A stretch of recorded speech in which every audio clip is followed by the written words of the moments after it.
understanding your research methodology for scientific manuscript writing. Special greeting and hi to all participants from Malaysia, Indonesia, Philippines, Australia, Pakistan, Jordan, where else? Send some lovely emoji in comment please and maybe you may also state where you are from in comment. Thank you for being here. Let me introduce myself. My name is Azura Kamaruzaman, and I will be responsible for hosting this international webinar organized by Faculty of Information Management, University Technology Mara, Johor Branch, Malaysia. On behalf of webinar committee, I would like to extend a very warm welcome to all of you. We hope you will learn a lot and happy with us. Here are a few of housekeeping notes.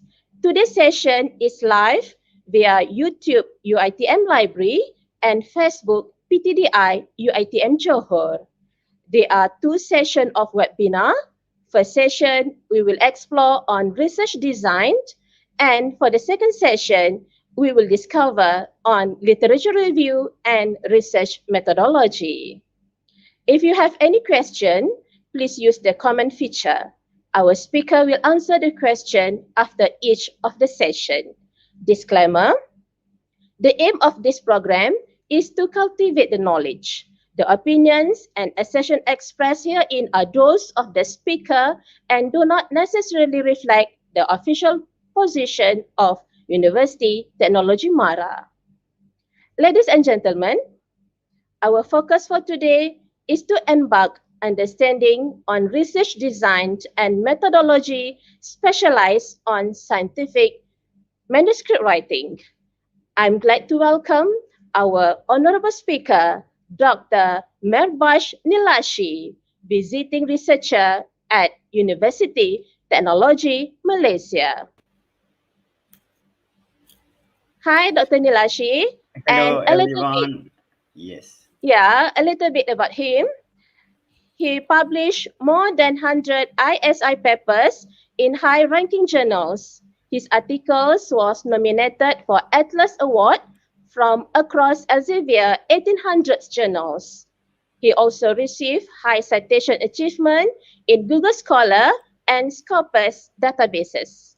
Furthermore, he was the best reviewer in Elsevier Publisher and had reviewed of the minimum of 500 ISI articles in scientific publishers. It is amazing, right?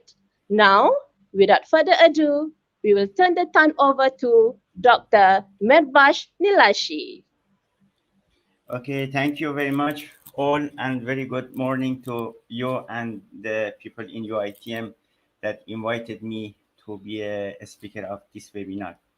So today I just want to share my experience on the publication, how we can have a very good publication in the very good journals.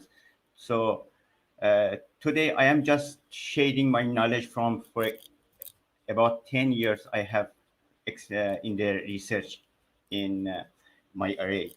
So hope I can share the best thing today, and we also discuss any shortcoming as we have in this, for example, agenda, and then we will discuss on some area of the research. So here I want to start my work for the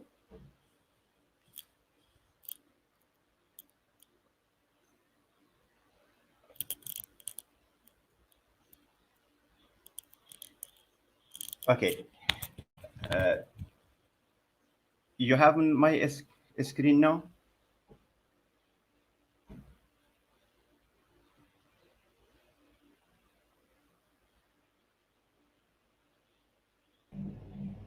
Yeah, Dr. Nilashi, for the time being, we didn't see your slide yet. Yes. You have Now my I think slide. we can see it. Yeah. Okay. So as you can see, Right.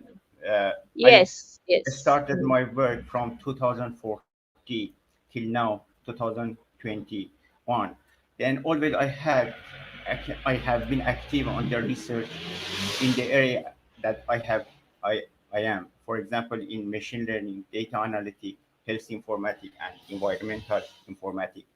In this area, I could achieve many good things that took, as you can see here, above than 6,000 citation during these years I got because of that research that I like to do and then was interest for me. So today's seminar, just I want to discuss about how we can have uh, such publication and such progress in the area you are also, and maybe this webinar help also and motivate you to perform other research in your area with other type of methodology that maybe you didn't do before. So the first thing you can see here is the outline that I want to share today. I want to introduce some some matter of publications and manuscript preparation, proceeding and journal selection, manuscript submission, and review process. Then in the next, I will conclude this part, and then in the next step, I will go for performing systematic literature review and bibliometry analysis, bibliometric analysis, searching and finding relevant research, reference managers, and social data analysis. So today, my focus will be on these topics, and I will share the experience. Okay, the first thing is for our research is that what we want to publish. Actually, nowadays many researchers are working in different areas, but the the main thing is that the the material that we want to publish must be new and original research or methods. So here, from this, we can say that two things we can publish. One is the result of some new ideas, and then also development of the method. Both of them can be interesting, and we can have publication on this part. I had this experience on these two part. For example, in during this COVID-19, I could get some good result from the social data, and was an interesting thing for a new result of this area. And also I could have some new methodology for developing the new methodology for achieving new result on the array that I wanted. So both we can also have in our array of research that these can be published in high impact factor journal. Then we should have a review and summarize of particular subject. That this will be also an interesting thing that we should have. For example, nowadays in the this crisis we can have some review on the things that happening. So this also would be an interesting. For example, the use of some medicine on to treat COVID-19 was an things that could be reviewed and summarized for this area. And this is the thing that we want to publish. Overall, the thing should be original and should be new. The other matter is that what we cannot publish is that the report of no scientific interest that is not valuable to be published. That out of date work that is also we are if we are repeating the previous work and that work is not novel or new, so that is not value we publish. Duplication of previously published work or work cannot be also duplicated to be published. That is maybe increase all quantity, but the quality of the research will not be good, very good. So this cannot be done for in our research. And another thing, incorrect and unacceptable conclusion. Many people that published something that during this thesis I also found that some incorrect and unacceptable result we could see, and the author has been published. So we cannot suggest such thing to be published that are not value for us also to publish. Overall, editor, reviewer, and reader all want to receive well-presented manuscript. So this must be our aim, and we should have such work to publish. You need a strong manuscript to present your contribution to the scientific community. So based on this can be achieved based on our reading or daily reading, or and actively we involved in the research. So if you are actively involved in the research, we can have a strong manuscript to present for the other reader. So here the thing is that we cannot have good manuscript if we don't have knowledge. So this means that we should every day be active on the research, read, and then find the new topics, new idea, and then we publish. This is a matter what we want to publish and what we cannot publish and what is not value to be published. From my experience in these years, from my research, mainly I could have three main type of research, and this three type I could achieve in a best way to present the result of the new ideas. One is the research paper. That is what was my high interesting thing that I always work on. That is research papers. So here the research paper means that we should explore new idea and get new result from that idea.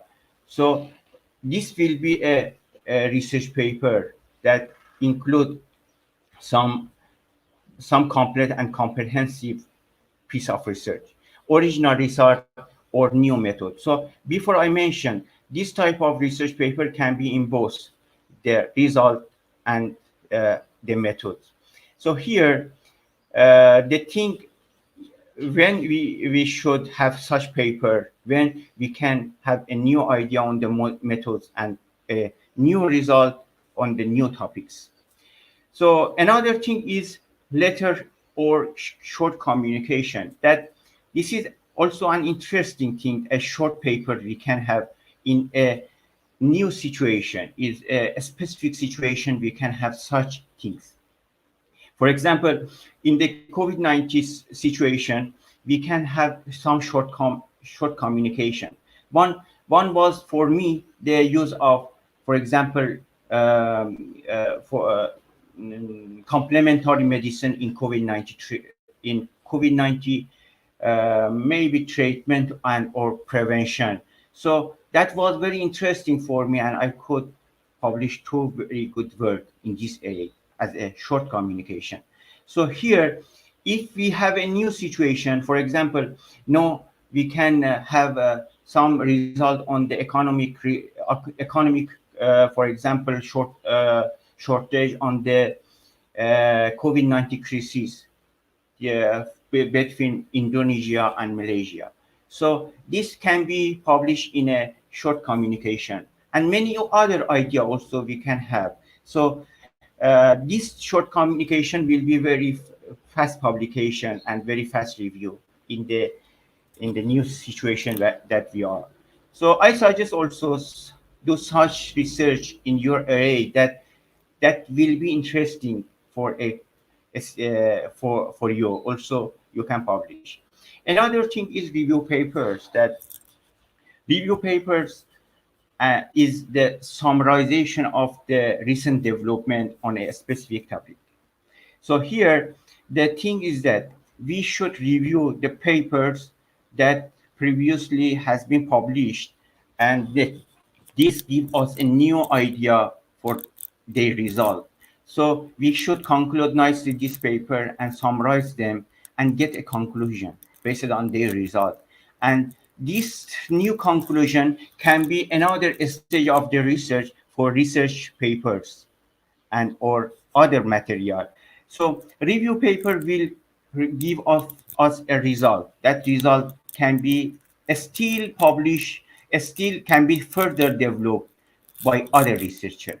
So this type of research I also had before, and I could achieve something. For example, later I will show that I did also some review on the camps for COVID-19 treatment.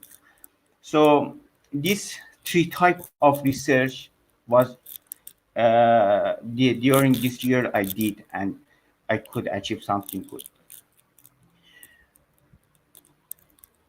The first one is research paper that you can see has title, the abstract, and same a common paper that we publish as a research paper. But in the short communication paper can be a letter to the editor. For example, I did this for complementary and alternative medicine for its beneficial in the treatment of COVID-19. So this I published in 3 page and in one ISI journal, and found that such array can be interesting for the editor in new array. So they can publish in with, for example, 2 or 3 months your work. Other work is a review paper. Still, I publish in another journal for disease diagnosis by fuzzy logic method. So I summarize the previous work, and then the result was discussed, and then new idea I could draw from the previous papers. Okay, this is the thing that we want to publish, and this three type is the main of or interest, could be the main of our interest to be for the publication. So here the next step is how we can provide our manuscript, how we should prepare our manuscript. Any manuscript will have such type, such elements or such section. For example, for research paper, we will have a title, abstract, keyword, main text. That main text will be introduction, literature review, method, data analysis and result, discussion, implication, result, and then go for the conclusion, acknowledgement, result, and supplementary data. That any data we can have, we will involve in our research. And in acknowledgement, the letter we should acknowledge anybody help us, anybody support us to do the research. So this should be provided. So this section actually I mainly provided my paper, and uh, in most cases I followed this structure for my paper to be presented. So this is a thing that for the section of any research paper we have. For other paper review also this is different, but this is depend on the what review we want to do. Later we will discuss on that. The first thing is based on this, the first thing is our abstract. The abstract serve as an advertisement for an article. The abstract is very important. We should provide a nice abstract with a very good language for their editor or reviewer to be, because the first thing the reviewer will read is the abstract. So here the thing is that we should provide a very nice abstract based on the structure that later I will discuss. And another thing that other author mentioned, the abstract can impact the reviewer to develop a favorable bias toward the manuscript. So this means that the abstract will will impact on the reviewer or editor decision. So we must try our best to provide a very nice abstract. So based on the element we have. Any abstract should provide its introduction, problem statement, research objective and contribution, methodology, result, conclusion, and implication. This is that I always provided in my abstract. You can see in my papers, always I follow such flow in the abstract. Introduction, about 1-2 sentences we can provide and we give a brief introduction to the our work. Problem statement we should have, even in the review paper we should have a good problem statement. And next is the research objective. After we provide the problem statement, we should provide the objective and the contribution. What is the objective of that research we want to do, and what is the contribution? So here we should list in the abstract the objective and the contribution. Maybe we have two objectives also we must mention in the abstract. Then after the research objective, how we want to do the work as a is a methodology. So methodology means that any procedure we did to do the research. So this can be a new methodology or no, a pre-developed methodology. So here the method can be novel or not novel, but we should provide what methodology we use for that paper. And then after methodology, we should provide a result. And this result, we should be specific on the result, what achievement we had on that paper or that manuscript. And then we conclude the work and provide our implication. I will show some example later. So this is the main section that we should have in our abstract. And I always follow some such this. Three type of abstract we have: descriptive abstract, informative abstract, and structure abstract. This will happen, the third one will be happen in more cases in medical science paper that I had also. So this we cannot say that this we have a specific length and this length is variable. We can be in most cases I found that we cannot have a fixed length for this abstract. And in the informative abstract, we should describe much about the research. It is a conscious summary of the article that could be 200 to 500 words. The main did this, but we cannot say that this is fixed. Some journal will ask, for example, 100 words, but still the majority I found that will be this. And a descriptive abstract no more than 100 words. So this often very short. This is in some cases also we can have some journal provide still on the research paper. Okay, you provide below than 100 word in the abstract.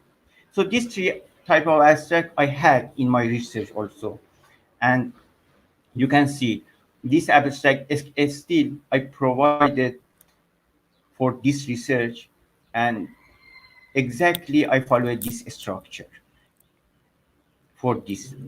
About the introduction, problem statement, methodology, okay, that we how I could got the data and what technique I use, think that the result and then the implication of the result. If you can see in almost all my paper, I follow such abstract. This is an structure abstract that you can see in medical science work I did before. So this abstract is the structure, based on a structure that the journal defined for you.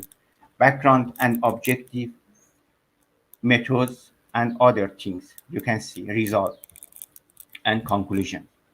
So here, this abstract should be, as we mentioned before, should be very nice, and this will impact on the reader, reviewer, or editor decision. So this is the abstract. Another thing is our introduction. Introduction should we have four main questions. The first question: why I am studying, what I am studying, and what do we know already about this. So means that the thing about the new topic we are developing, what we are do know studying about that. So then we can define what do we know already about that. So we should have a very nice reading on the previous work to have a very good introduction. Then what basis do I need to provide such that the reader can understand my study? So here the thing is that we we should we should have such thing that reader also understand our work. What is it an important question, and why should the reader read on? So a question we should have about the introduction, one question is important we should have for our introduction. Overall, introduction should include a statement of the goal of the study, why it was undertaken, and explain the background of your study, starting from a broad picture, narrowing into your research question. So from the thing from when we define a topic, so from general thing we should develop our idea to and narrow on the specific matter of that research question we define. Give sufficient background information to allow the reader to understand the context and significance of the question you are trying to address. Review what is known about your research topic as far as it is relevant to your research. So this is important. We should have very good knowledge on the previous work on that topic we are doing. Cite, we should cite relevant reference. All cited work should be directly relevant to the goal of the research. And this is the main issue of the researcher nowadays, that they provide some unrelevant references in the any part of their research that they have. So this is important. We should have relevant research, relevant citation to our paper. Give enough reference such that a reader should a reader could, by going their library or online, achieve a sophisticated understanding of the context and significance of the question. Try to cite those who had the idea or idea first. So this is important. The base idea we should cite on the topic that we are doing, but also cite those who have done the most recent and research work. So both we should have the basics work that on that topic and the relevant topic that newly has been done. So this is not a place to summarize everything. In this introduction, we cannot summarize the previous work. We should have a general introduction of that work, and then we cite them and explain the scope of your work. In the introduction, we should provide our scope, in which country we are doing, in which context exactly we should define our scope, and what will and will not be included. So this is should be we should implicitly provide in the introduction. We cannot be broad, and we should provide a specific scope for our research that we are doing. So here, this is the matter for introduction that we should have in our research. Okay, this element I could provide, and always I follow these things in my research. Three main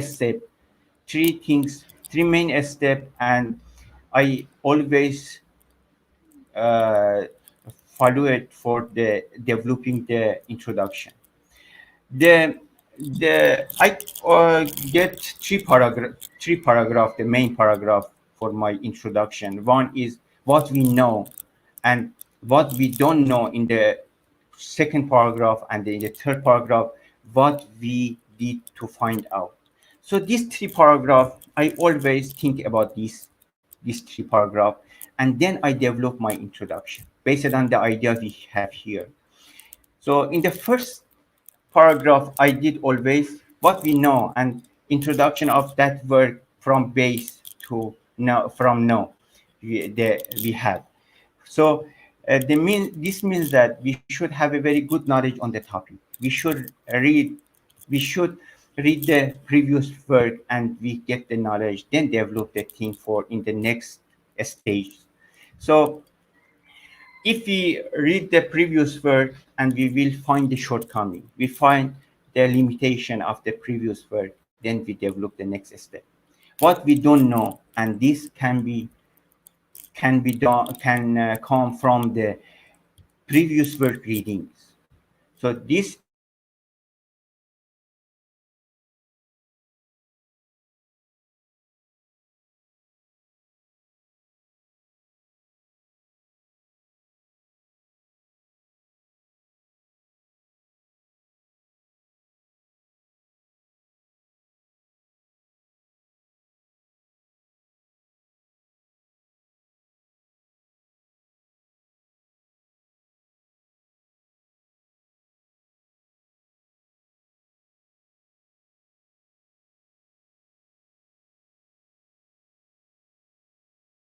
have a good more than one paragraph. So here in this paragraph, in this stage, I develop more than one paragraph for the what we don't know. I can show in the next stage, for example, this. If we can see here, it is important to have a good problem statement in the introduction section. So the problem statement in the introduction section is important. So we should have it. And this problem statement, if we don't provide, there, there, there, there will not be any motivation. So this problem statement will motivate us to do the research, and also will motivate the reader and editor and reviewer to have to be positive in our research, and the decision will be positive also. So here, in my research, always I provided such section, such paragraph, or this part is as a problem statement. It is better we list the objective of our research. So always I follow this. In majority of my paper, I followed such thing and I listed the research objective. So research objective, we should also, in any research method, new result, and also all literature review, we should have such this.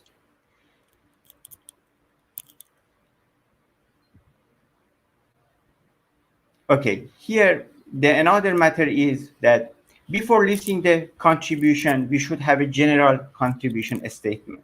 I always also follow such thing, and I had a general contribution statement in my research. This part we should provide.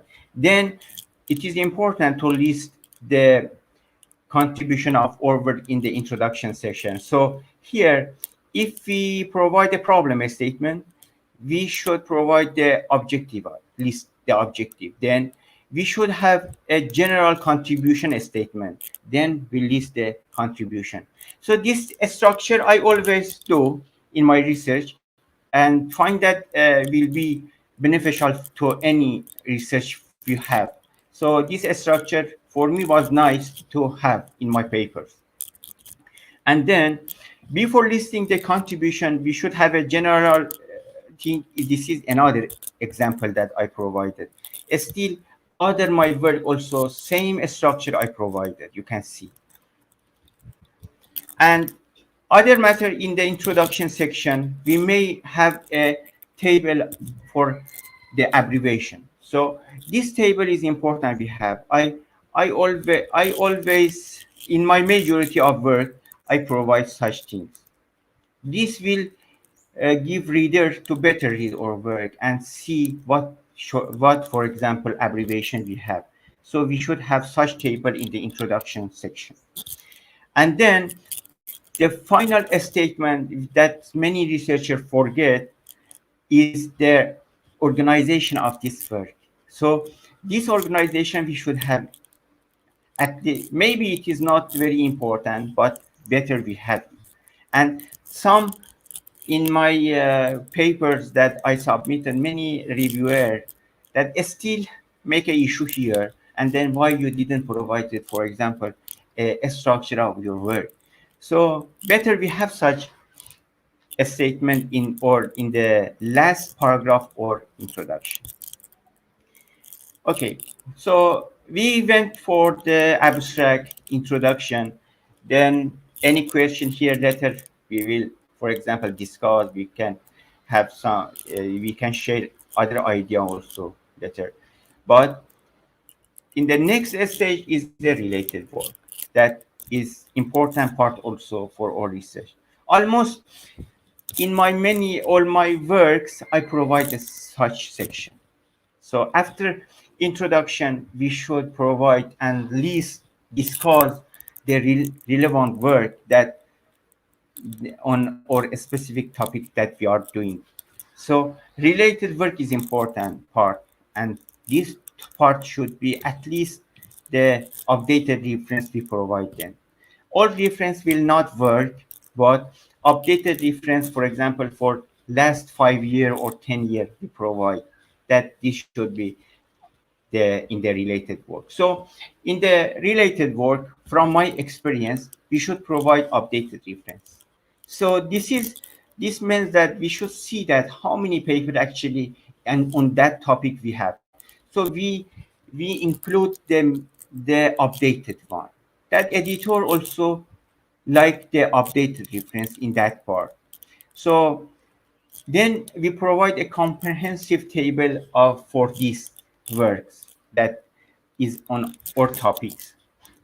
So here, the thing we we provide is a table that summarizes the previous works.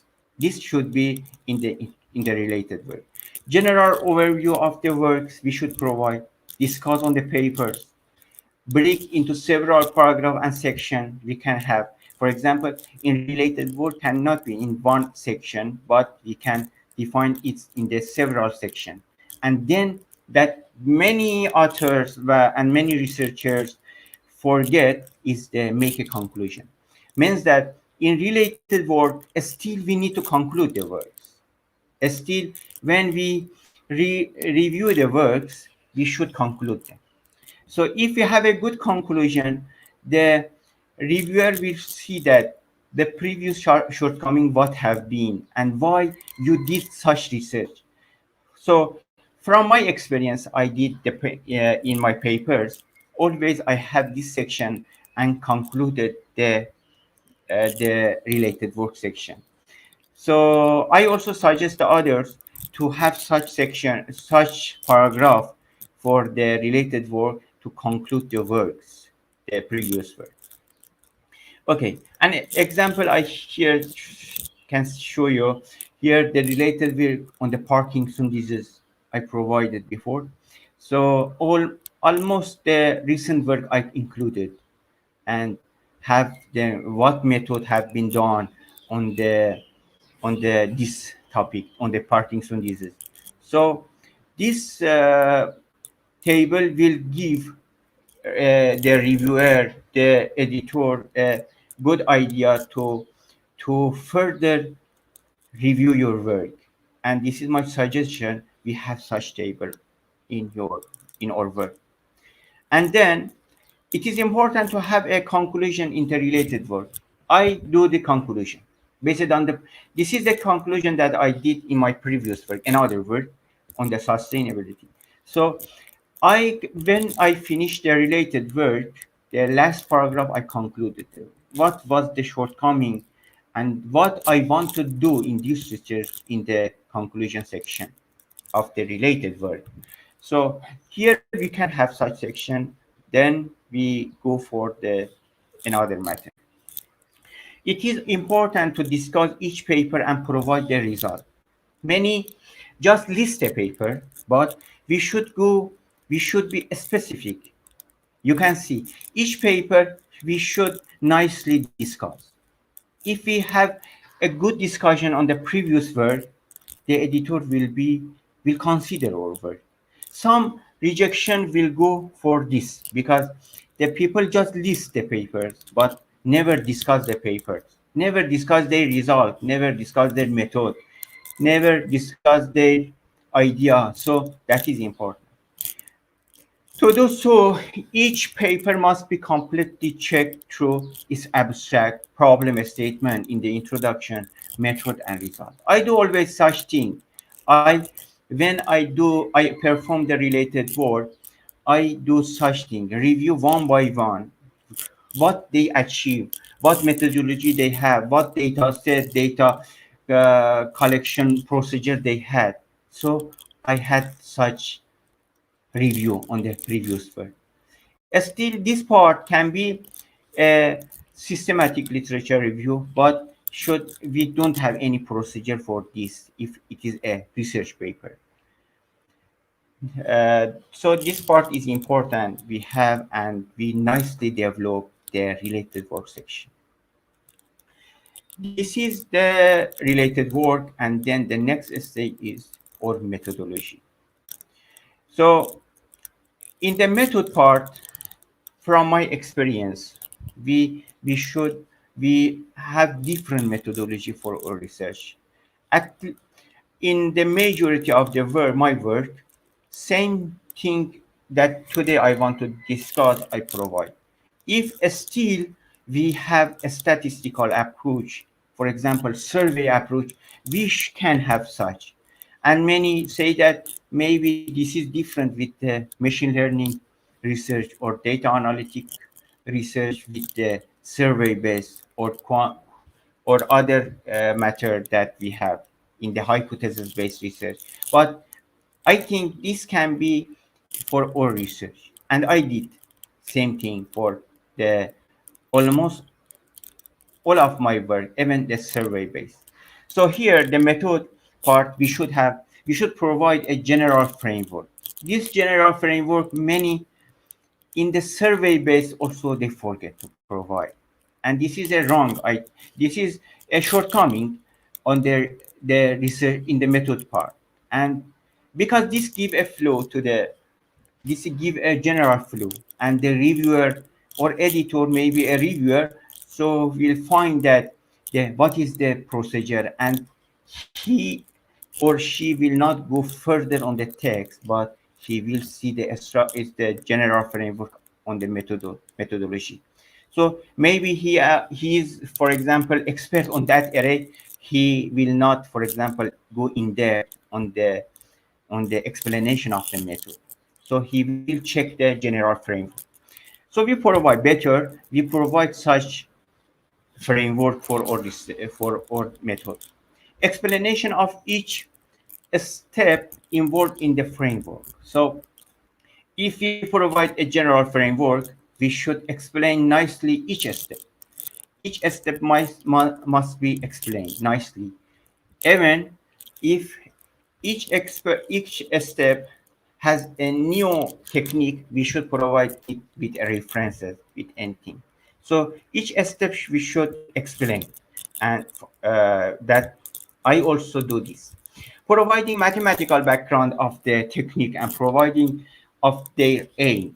Okay, so here mathematical background means that maybe in the survey also we have, for example, if you are calculating the alpha Cronbach or any, for example, thing we have in the statistical methods, we have the mathematical background. Even we can provide in the or papers, so the reader will find that what is mathematical context. So my suggestion is that we have such thing in our work, even if it's survey based or other things. The method is can have mathematical background. So in the next step, we should provide the algorithm in the flowchart.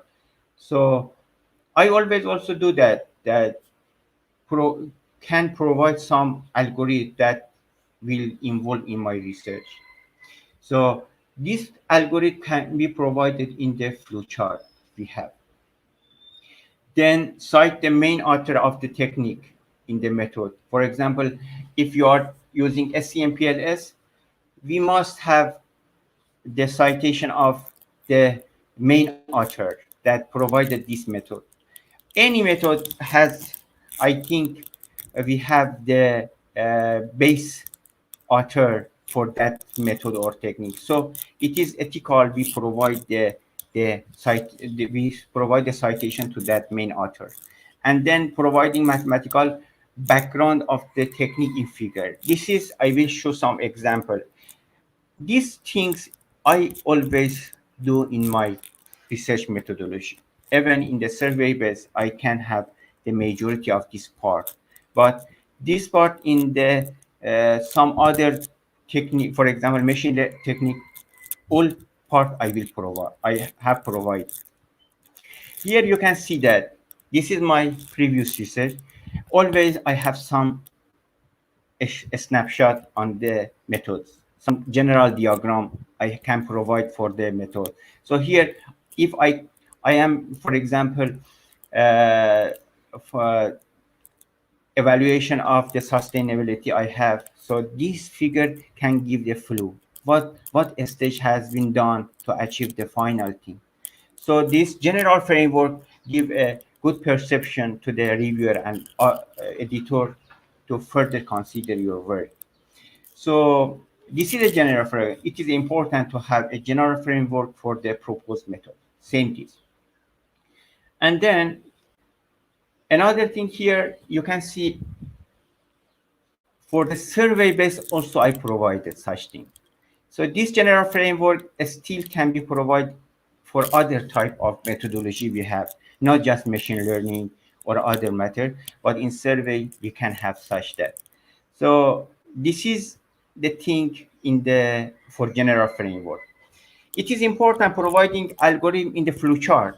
I always do this. Even in the survey-based approach, such algorithm we can have then in the flowchart. So this make the paper better to be read. So this is my suggestion. Such algorithm provided should be provided in the flowchart. And it is recommended that providing mathematical background of the technique in figures. So this still can be nicely managed by the in the paper. So I also provided such in my research that this can be an idea on the development of the, for example, technique in the figures that we can have.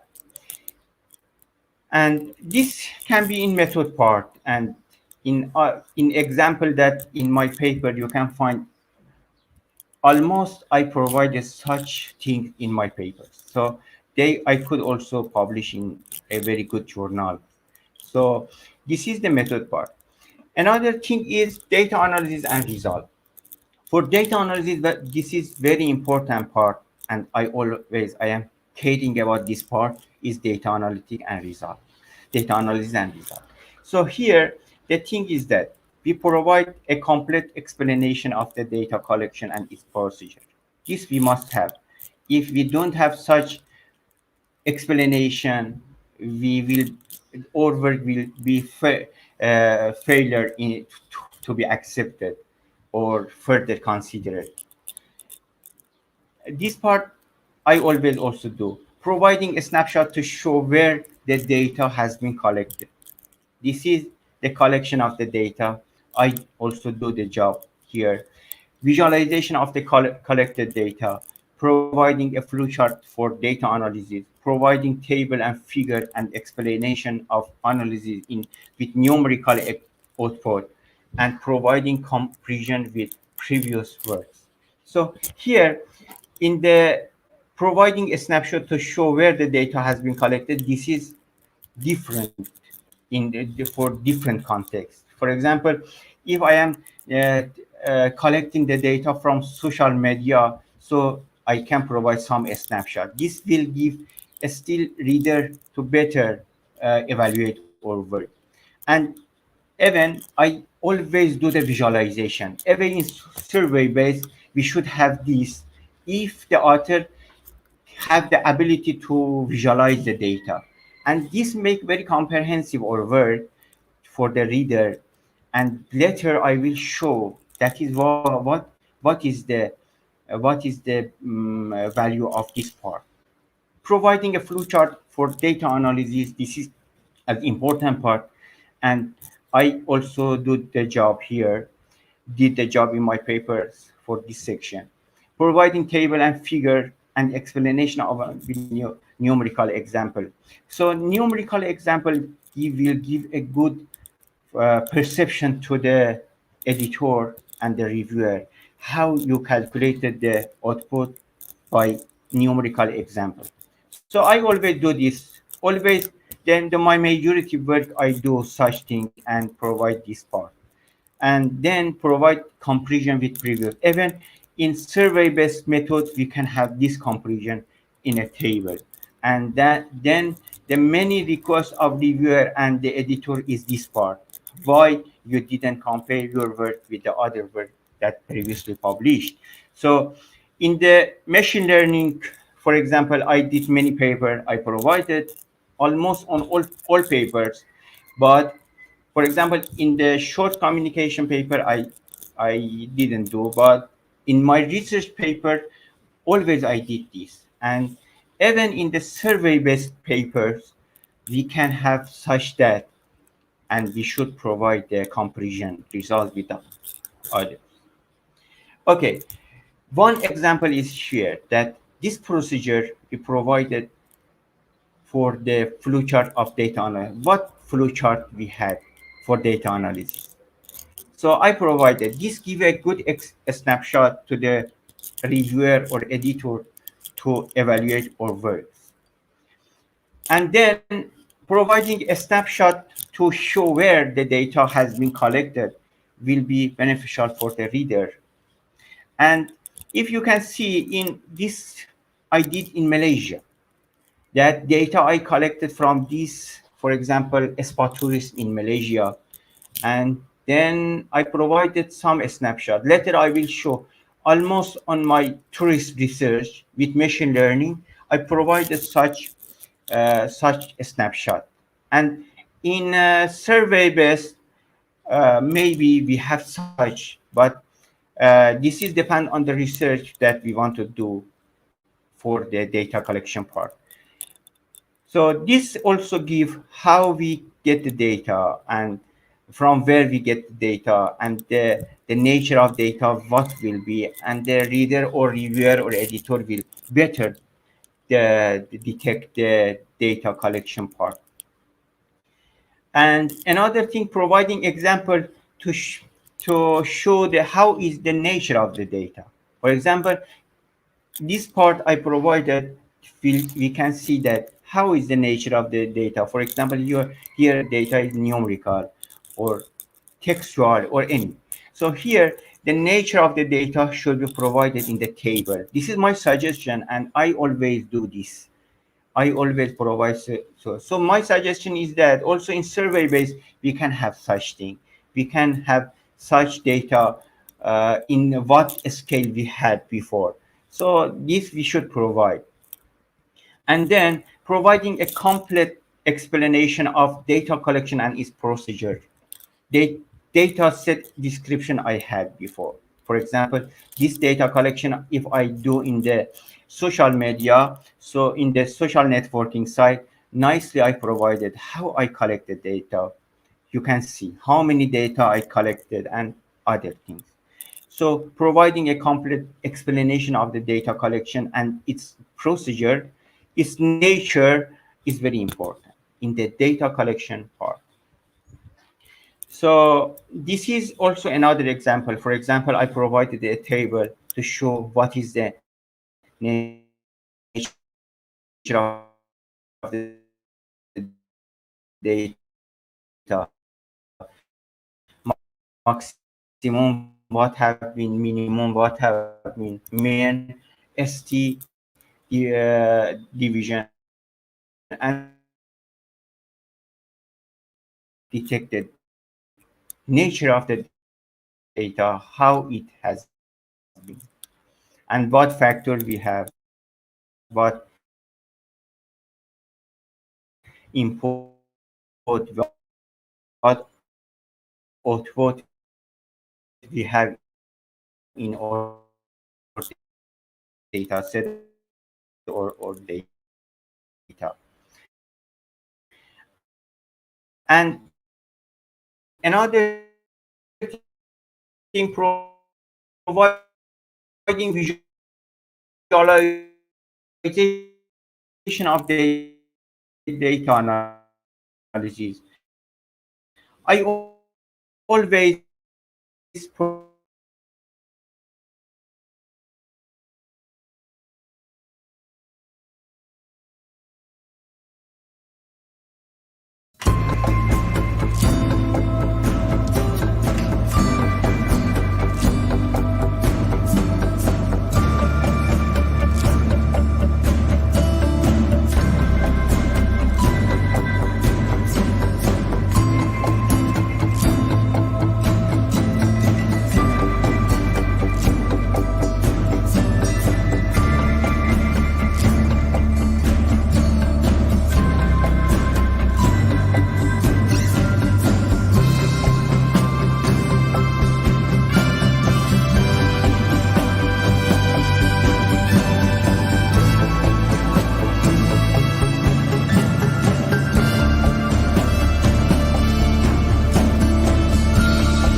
Hi viewers, we are having some technical problem just now, but however it is, Dr. Nilashi is with us, so we may continue our session with Dr. Nilashi.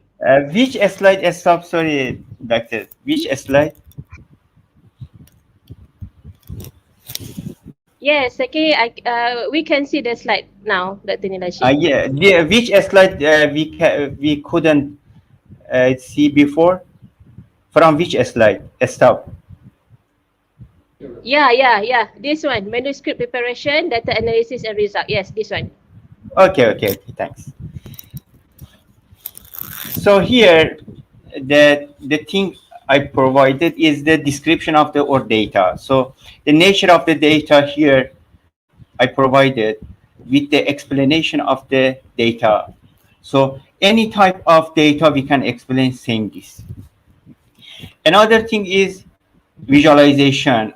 That visualization is also important. I never ignored this part, that with any method I could visualize the data, any software, any technique. So mainly I use, for example, MATLAB, but you may use other software for the development of this part to visualize your data.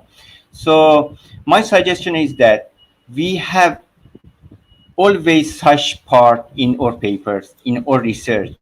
Even no in paper that we want to publish, but in any scientific material, we have visualization. Visualization is the main part of our papers or research. So the thing in the survey paper also we can have such that many authors that using a statistical approach and the data collection is the with the survey, so they can also have such part.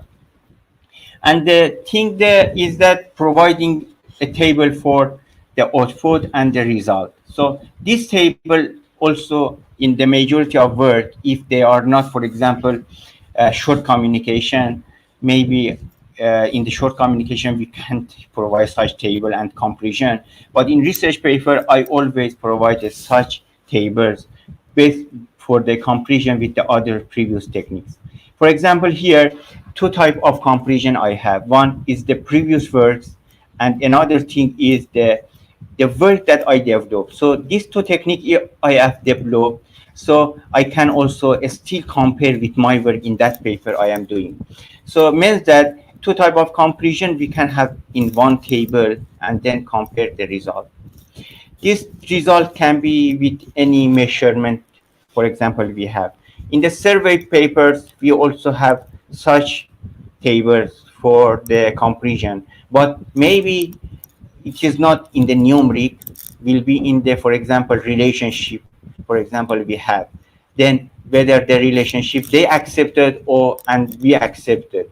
So what's what when supported that relationship and with which author supported, and we can provide this reference in our research in this table. And providing figure for output, I always provide in the statistical. Many still in the survey-based research will not provide such, but my suggestion is that we have such figure and output for our research.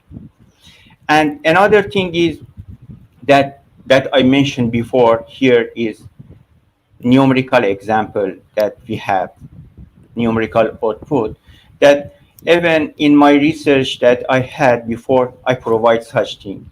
So you can see the flow, the simple example I can provide, but this give a good explanation to the other reader or reviewer or editor to better assess the work.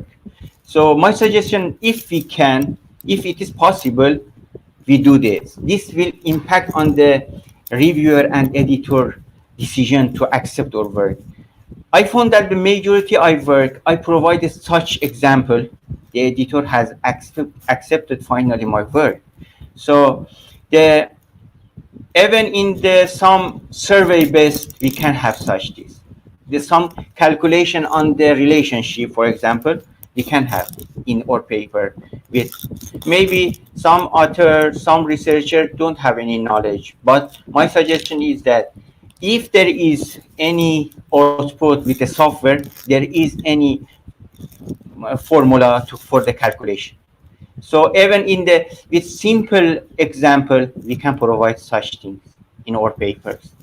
This will be very beneficial for our papers to be accepted, and we get revised the finally on papers.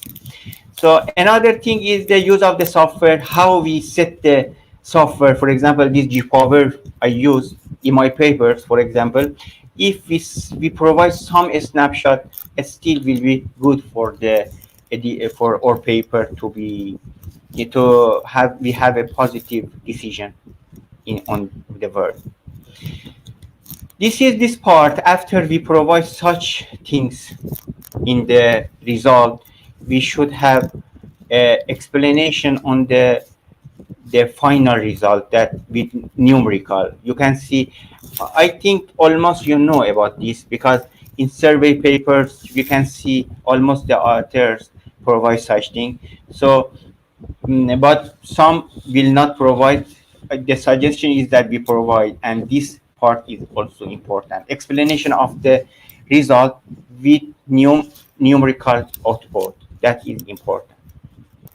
So here, this is the methodology, and this is from my experience that I had before, and we should have such parts in our papers. And if we follow this, the majority I work, I also provided I could get, for example, acceptance in the good journal. The other part, which is also the after data analysis, is discussion and research implication. So this part should introduce the importance of the work. This is the first part that we have in the discussion and research implication. Discuss overall result. Or in my any paper, I provide such thing. After introduce the importance of the word in the discussion section, then I provide the discussion on the overall result. Then with the citation, I valid my word. I valid the words. So this citation should be updated. And if we provide some old references, maybe this not give a good perception to the editor or reviewer. They say that the things that the references that you have compared your work is still old. So the suggestion is that updated reference will give the reader or editor or reviewer better perception to still evaluate the work. And other thing, in confirming the result with the previous work, that this will be with the updated reference, and providing research implication from the different perspective that many researchers know they provide, but still many other researchers will ignore this part. The different perspective is important to be discussed for the implication. For example, the perspective can be in the methodological perspective, managerial, or any type of the thing that we can provide for implications, research implications. So this is important. And then the last part is fully discussed what was the advancement of our work over existing work. This is important. So in this part, we can conclude our work with the advancement of our work to the previous work. You can see here in my majority of papers, this is from my paper. So this type of discussion I had, and I evaluated the work, I confirmed the work with the previous one. And the other thing is, for example, introduction or importance of the work. So I provide in the first sentences. This structure I always do. And this, for me, has been a trick to get acceptance. And this flow I always provide in my work. And then conclusion. Conclusion should be still providing problem statement of the work, and then addressing research contribution, overall achievement we have. Here we no need to provide any numerical result, but we provide overall achievement. For example, what happened in our result for overall things. Another thing is providing a strength and weaknesses. We provide the strength and weakness. So this is important. And then limitation of the word. This limitation is different with the strength and the weakness. Means that limitation should be differentiated with the strength and weakness. So I provided this also in my papers. What is the limitation of the word and what is the strength and weakness of the word? This we should think what is the thing in our work we can have. Then I provide some, based on this limitation, I provide several solid feature research direction from the limitation I have. This should be very specific, no general. The editor or reviewer will check that this limitation if you provide it, but the solution or the feature study is not specific. So I follow this and provide some specific the solution and feature work for this limitation. This example I provided here also from my previous work, I have a general discussion on the result and then provide the weaknesses and also the limitation, then provide a feature work here. Always I do something. Maybe some people say that in the conclusion we cannot provide the reference, but this is not fixed thing that we in the conclusion we cannot provide the references. But my majority of work, you can see also I provided the references to show, for example, the feature work what will be. And this is the thing that for the preparation of a manuscript we can have. That all section almost I provided here. Hope this part can help you also, can give an overview to do such things in your work to be published, to be accepted, to be published in the good journal. So this is my experience from the 10-year research I had, and this part always I follow in my new research that I am doing. And you can also see in my profile, same thing that I had in my slide presentation, I have in my research also, that is not ideas from the others, but it is from my experience. Okay, we go for the next step that we should have here is proceeding and journal selection. That this part, many researcher has issue on the selection of the journal. What journal we should select for our work, and what journal is more suitable and relevant to our work for publication. Still, the thing many researchers are, sorry to say that they are very lazy to produce their work in a very high quality journal because of time, because they are worried about the time and they are not worried about the quality of the journal. So many still researchers around me, I can see many students, many PhD students want to have a very fast publication without and ignoring the quality of that journal. So ignoring the quality of the journal that they want to publish, they want to do very fast things and then publish. And the thing I can say that there is no value for such publication, and this not bring for us also the value for the our research community or university. They will not bring any value. So we should provide nice work for nice journals, for nice place to be published or to be published the work. So here the journal selection and is an important stage. Okay, for journal we can have two type of pub journal we can have or proceeding.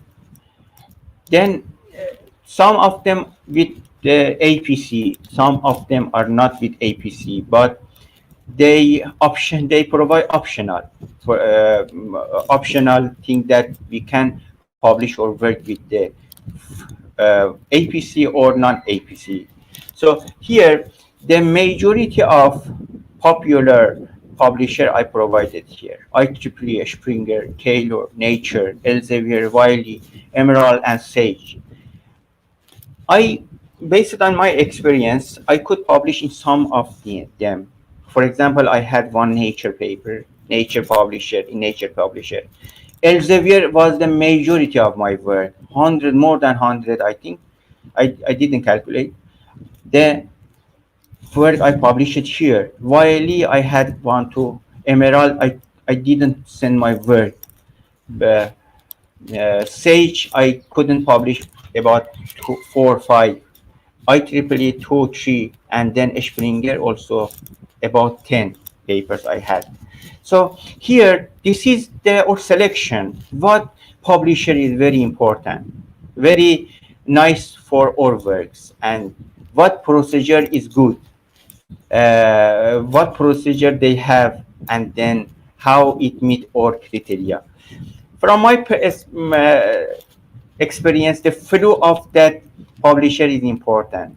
How they are, for example, reviewing the work, how they want to publish, when they, after acceptance, they publish our work. So here I provide my experience that for me, I could better work with the Elsevier publisher because of its good procedure, and they have clear procedure to publish, to get finally published our work. This is my perspective and my experience with working the Elsevier publisher.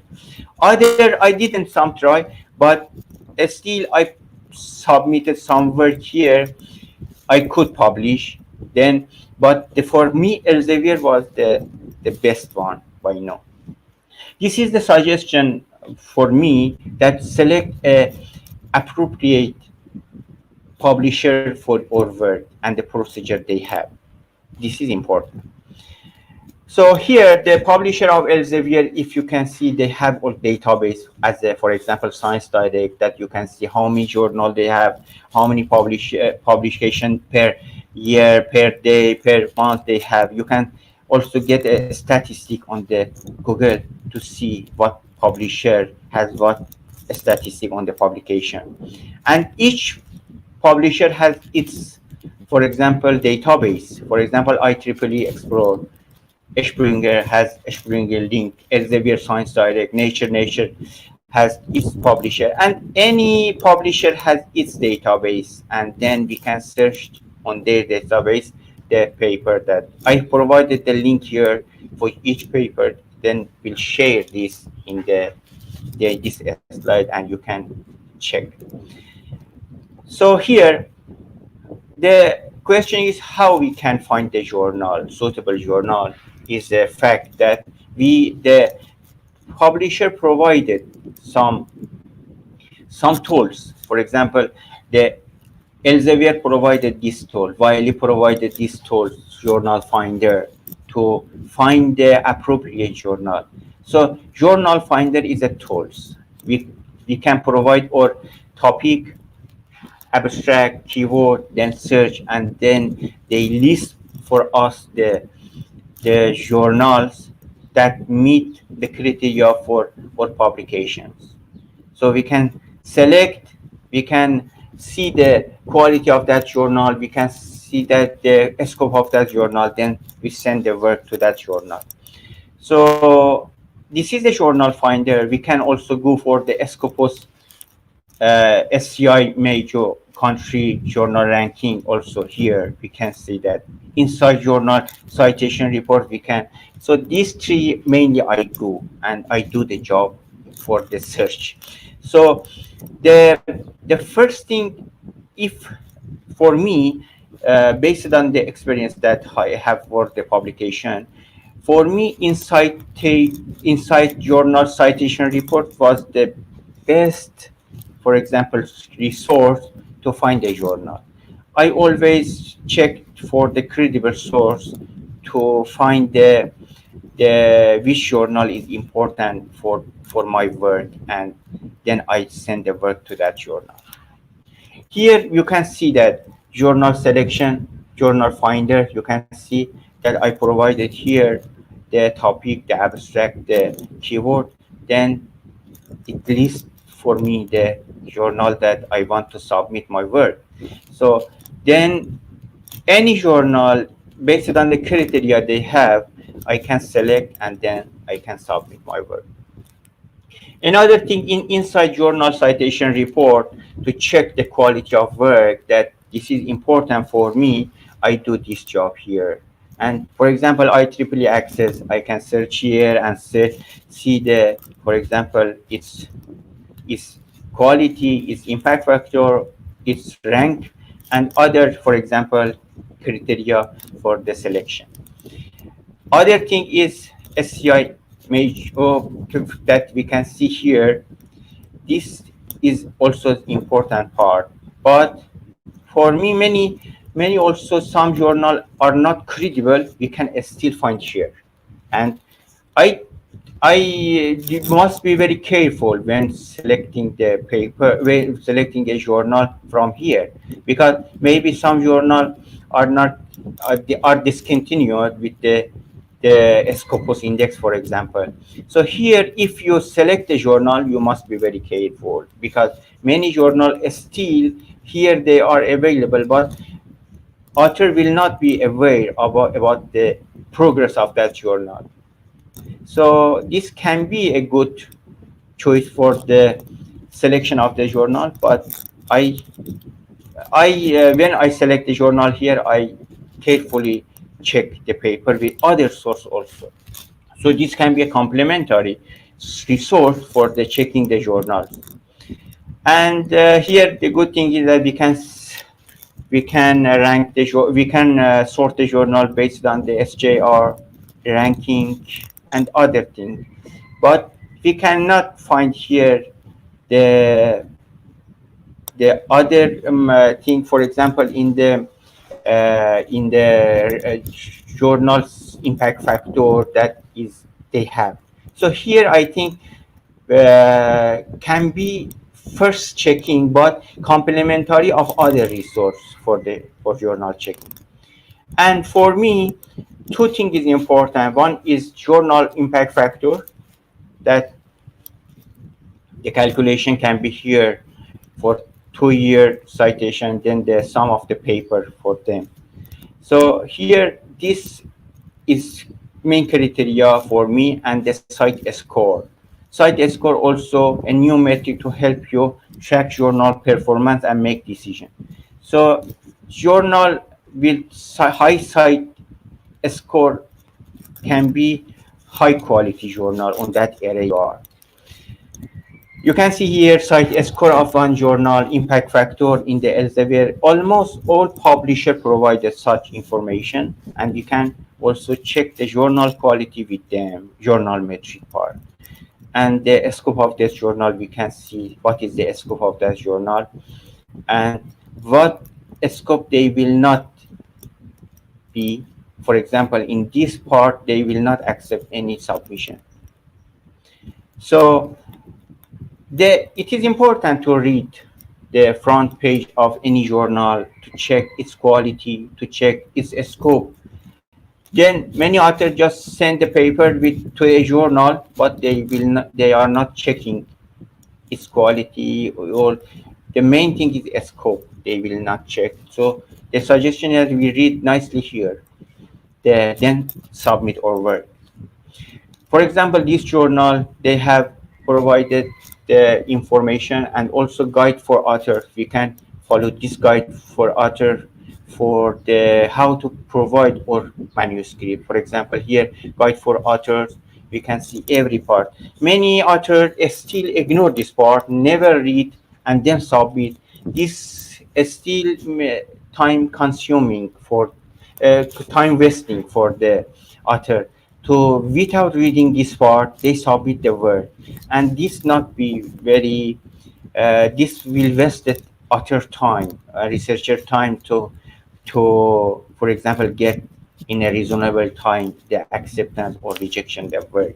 So before we sending the paper, we should read this part, a scope, and also the structure, in a structure of the author guide, everything we can see here, and then read and then submit the work. So this is the important. We select what journal we can submit our work, and then how we can, for example, select with these tools, the journal finder, this, and the inside journal citation report. This is the major thing that I go for them, and this is the part that I check always for my submission. Okay, the next is manuscript submission. Manuscript submission is after the checking the, for example, the papers, the journal, what journal we want, we should, for example, do the submission. Okay, the manuscript can be provided in the Word on LaTeX. So here, I provided these tools here and the link here. You can, for example, Overleaf is the best tools for the preparation of manuscript in LaTeX. So here, Word also we can have offline and online. We can say that this tool has been the main of tools to prepare the papers. Some paper, for example, journal in Nature, they need LaTeX. So I prepare my work in this part. That's very easy and very good for a software, online software, to provide the work in LaTeX. You can later you can check this, and it has also provided many template they provided for any, for example, publisher we can follow, and they provide offer in that template, providing references with a software. Still many authors ignore this part. Actually, they are not using a software for providing the reference. That is wrong. And from my works, always I use a software, because they are still accurate to provide a reference with every, for example, component of that reference, issue number, volume number. Still they can provide in one shape the references, and this is important. So in any paper we want to develop, we should use a software for reference managing. So the software we can later, I will discuss how many software we can have and how we can access them. I will discuss on this. And then prepare a cover letter. Cover letter is very important things for many journal. So we should provide a very nice cover letter for our manuscript. Check the manuscript for plagiarism and using a software. This software also I later will show what software is suitable to check. Many authors send their work to the journal without checking this part, but this is wrong. Still, you may are not intend to copy paste, but maybe some similarity you can see in your paper. You can have in your paper. This is maybe happen in your paper. So better, before submitting any paper to the journal, we check this part. And without checking, I think is the wrong, will be wrong, because this is the will destroy your reputation in one journal. Maybe this is give a bad perception to the editor, to to the editor, that you maybe wanted to do a copy paste. If still you have not, you are not intending to do this part. And then for me, one, we should have a identical number in the many, for example, many online for many online your websites. For example, ORCID ID I have. Google Scholar I have, Scopus ID I have, and other. So here, the thing is that we must have this. If we want to, the other people they want to know us, we should have this part, and we should provide such ID for the or submission system. So this type of ID is important. Also, we have the editor simply can check our ID with the number we have. Then submission system registration. Still, this we can provide ORCID in our work. So in our the submission system. So this part is important also. We can provide them in the registries. This is the cover letter that we have.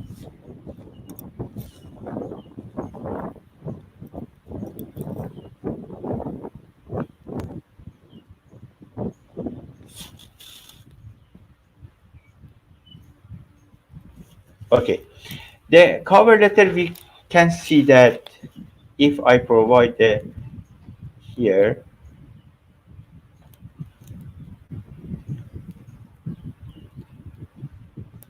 okay, this is a cover letter that we have. It's a good example of a cover that we can provide for our manuscript. It can have some sections. The first section is address the editor by their name if you know them.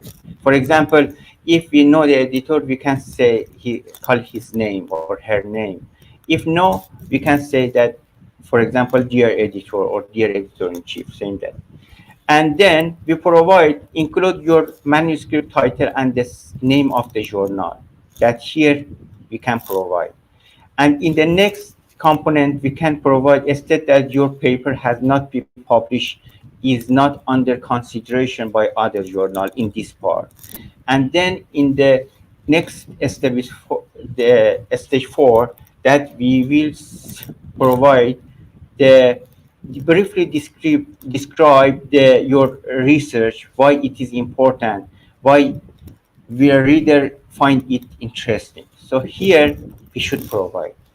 And then in the next stage, we declare that any conflict of interest or confirm that they're not, we should provide this part, conflict of interest in the after this section.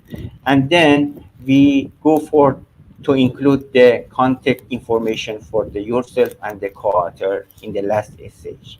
So this is the main component of the cover page. We should have similar cover letter for our papers. So this cover letter is important. We should have them.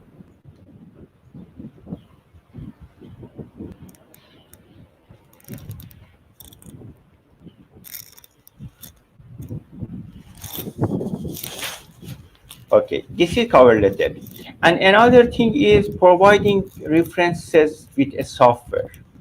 Software here means that reference managing software, that we can have different software. For example, the main software that I use is EndNote. EndNote has been for me an accurate software for managing the references. And I always use this software. And I also suggest that the author always provide the references which such software, EndNote or Mendeley or any that they can, for example, can be interested on that software. But for many journals, still EndNote provided very good style. So if you can see here, this website, for example, provided EndNote style for different journal. So if you install the EndNote, you can have its style in this URL. You can download, and then you can provide in this in your URL that in the URL that you install the software and in the style. So here the good thing is that I also some journal they provided the style here. I download and then copy, then I use in my EndNote software for the reference. And this is the thing that we should provide in our submission of our manuscript that we have. The review procedure, the review process, type of review, the peer review process, publication process, submission status, multiple submission, and comment on reviewer comments. So here, these things in the review process we will face, and if we can see different type of review we can have. One is single blind, double blind, open peer review, transparent peer review, and collaborative. So you can see that in the single blind, author doesn't know the identity of the reviewer. So this is will be single blind. And double blind will be reviewer doesn't know their identity of the author and vice versa. So they don't know each other. And open peer review, the identity of the author and the reviewer is known by all participation, and then during or after the review process. And the transparent peer review is review report is posted with the published article. Reviewer can choose if they want to share their identity. And collaborative, two or more reviewers work together to submit a unified report. Or author revise manuscript under the supervision of one or more reviewer. The majority of journal work with the double blind, and the reviewer doesn't know the identity of the author, and author will not know who is the reviewer of work. This is the majority. We cannot say all, but some they provide a single blind that the reviewer know the author and the author also know the reviewer in some part. Okay, here this is a review procedure. Review procedure, we can submit a paper, then basic requirement meet means that the editor or managing editor will check the paper for its similarity for every. That's important to have here. Very good. For example, before I mentioned what the requirement of a good paper. So here the requirement we must meet on the or publication to be further process. Editor will check, maybe editor in chief or managing editor or any other editor that are responsible for that publication. So here, if the requirement meet, they will assign reviewer for our work to be further reviewed by reviewer, and then reviewer will give the recommendation. They collect the review recommendation, then make a decision, reject or accept or revision required, and then still this procedure and this loop will be go for another round. Maybe, for example, 2 months, 3 months, or 2 year, 3 years. It take time. We cannot say that, for example, within 6 months we get the paper acceptance, or 7 months. For example, the last paper I published the within the previous week got from 2019 by till now, then 2 year took time to be accepted finally. So this is a procedure we should follow, and we should still have this loop to get finally accepted or work, and this is cannot be a fixed time. Yeah, some, for example, paper, if they are short communication, maybe still this procedure is short. But for some many research paper, this is a long time will be for this procedure. And then this is also depend on the quality of the journal. If you send your paper to some journal that are not very high quality, so this may be 2 weeks they give acceptance. That many authors nowadays searching for such journal. 2 weeks, 3 weeks they want to publish their work in the Scopus or any. But my suggestion is that we find a right journal for our publication.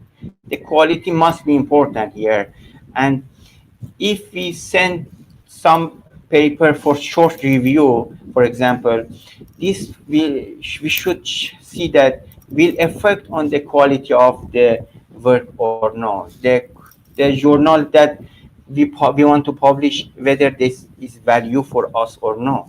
So we should not consider the time of review for our work, and this time cannot be if cannot affect on the quality of the work. This we should consider in this stage, and we publish our work in high quality journal. Still the procedure a little bit take time. So here some status that we have in our publication procedure. We can have submission initiated, with journal editor invited, with editor reviewer invited, reviewer assigned, under review ready for decision, decision pending, or sending decision process, rejected, revised, accepted, revised under, for example, resubmission, revised, resubmission, submitted, accept, sent to production, accept, publish. So this status always we can have in our publication. For example, you can see in my paper here, I I get rejected, they mention you should transfer your paper to the other journal. I cancel, for example, here. With editor, still my paper is with editor, so I must wait. Then next step, what will be? And then, for example, I had complete accepted here in 2013, 2017 ISI journal. So you can see this is the final decision. And another thing, editor invited means that editor-in-chief or managing editor invited the another editor to check our work and make a decision whether they can be assigned to the next reviewer, another reviewer to review their work and next stage. So here, this is another status. We will face such status in the or publication. Then we can have also revised status.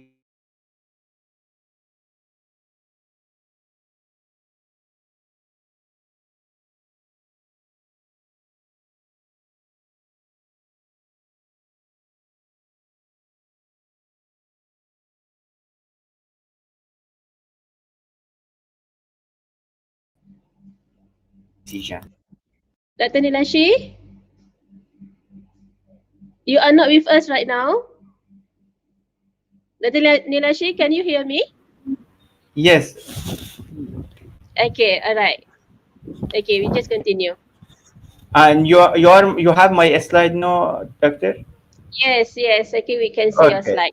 okay. So here, this is the status of the my publication, and under review means that the paper is under review. Required review completed means that two reviewer at least complete the review. The time is no for the editor decision, and still we cannot say that. Still we cannot say that maybe another reviewer can be involved here. Maybe this review is not enough. So still we should see on the review maybe, because another reviewer will be invited. If the editor check that this paper still need further review. So here, this is a status. And another thing is reviewer assigned means that the editor has assigned a new reviewer for our paper, a reviewer for our papers. So this is the complete status that I had by now in my papers, and this can be also, you can also face such a status in your papers. So here, after a status, one important part is that we should not have multiple submissions. Multiple submission means that we submit one work to two different journal at the same time. That is very wrong thing that many many authors, many researchers do that this part, but I highly suggest never we do such thing, because this will waste editor and reviewer time. If they see this is not ethical, and if they see this, also destroy your reputation in the publisher. Even in publisher, they make blacklist you. And during this, for example, 10 year at least I did research, I never do this. Even I was a PhD, I didn't know about the procedure of review. I never submitted two papers, for example, at the same time in the journal. There's many say that, okay, I submit one paper to one ISI journal. That same time I submit one paper to the Escobos journal. Maybe Escobos journal accept my work. I keep this, and then this is wrong actually. This we should not do this. But still many doing these things. As I know that, and I found that I am reviewer also. I am editor. Two paper at the same time I got from a review from a author, and I found that these authors to at the same time submitted one paper to two ISI journal, and that editor sent the paper to me, and to this to editor of this journal. So this, if the editor aware about this, they will make a blacklist, and never after this they will consider the author name, author works. The editorial procedure of your manuscript will be completely stopped if the duplicated submission are discovered. It is considered to be unethical. We have submit a paper, for example, to two journal at the same time. And other also suggest we don't do this. Do not send your manuscript to a second journal until you receive the final decision of the first journal. So this is also my suggestion. Anytime we have time for the or paper, we must wait for the final decision of the journal. That's why I mentioned before, we should check the journal processing time.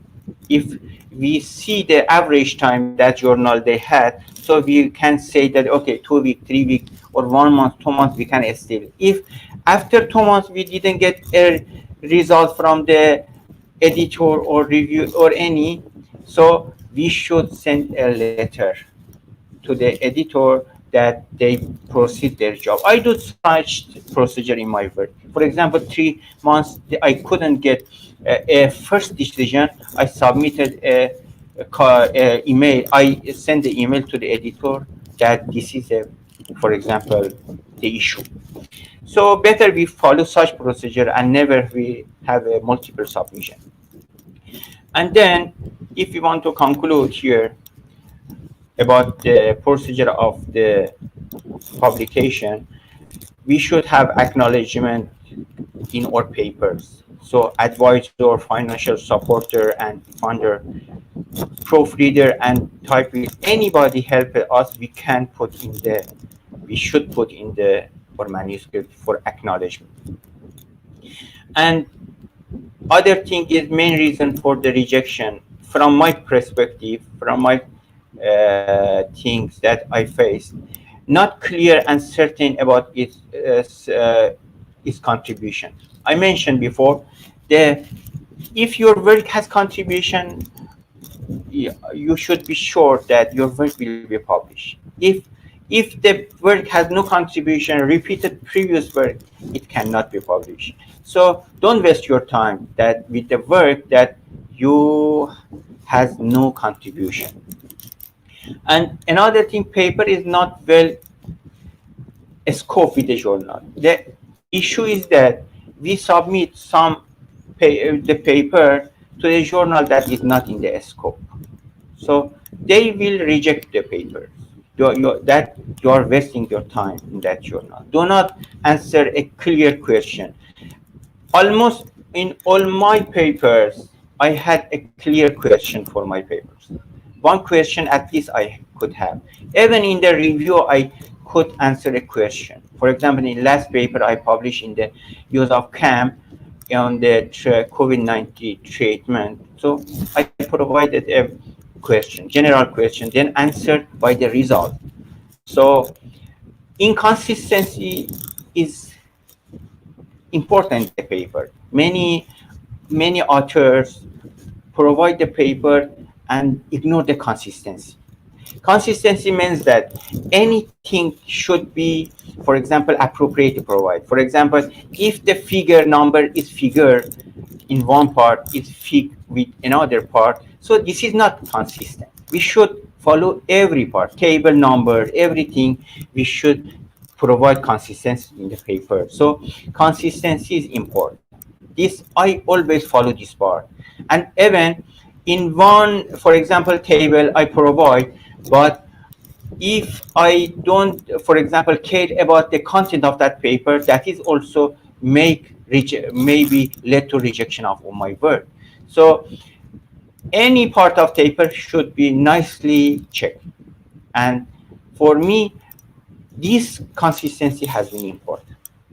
And the thing that every part of paper, some people say that, some researchers say that, whether in the table also I check the content, whether capital letter is important for that sentence I wrote.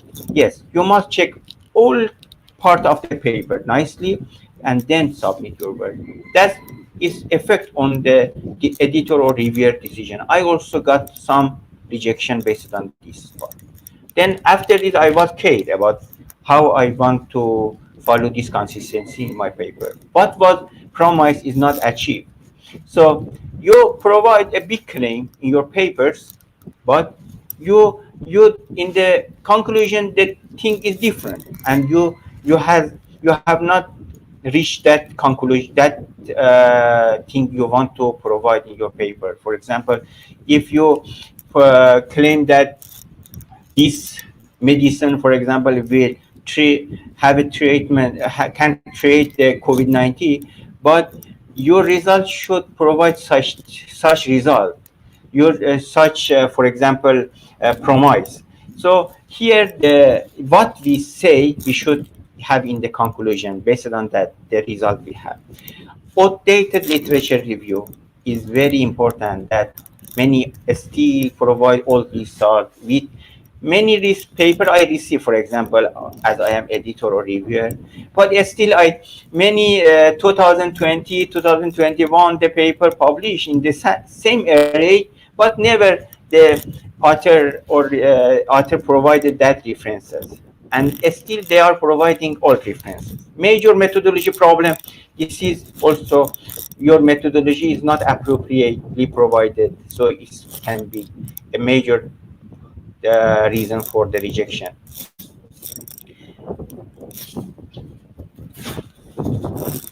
And another thing, replication of the previous study.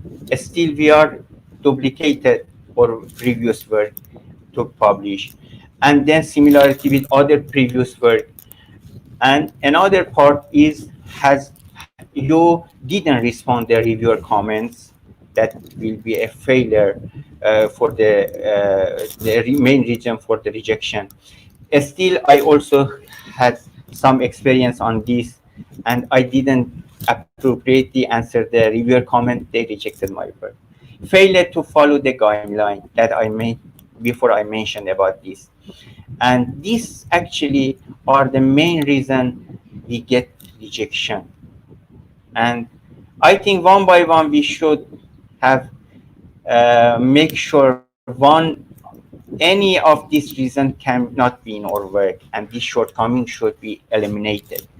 So this is the thing that we have in our thing. This is another statement that, and formatting issue we can also have in our paper. Formatting means that not we have a specific format of that journal. Many journal no need any formatting, but formatting means that how we provide our tables, how we provide our figures, how we provide our appendix. This means that formatting, we should have a nice structure, no specific format, because many journal, from my majority work, I never formatted my work based on the journal requirement. For example, I submitted based on the specific format I have, for example, then nicely manage the paper section, figure, table, then submitted. sending it to a wrong editor or journal.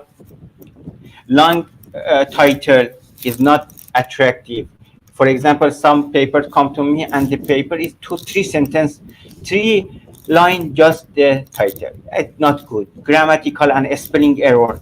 We should check our work with a good proofreader. If no, with software we can use in or to check the spelling and grammatical error.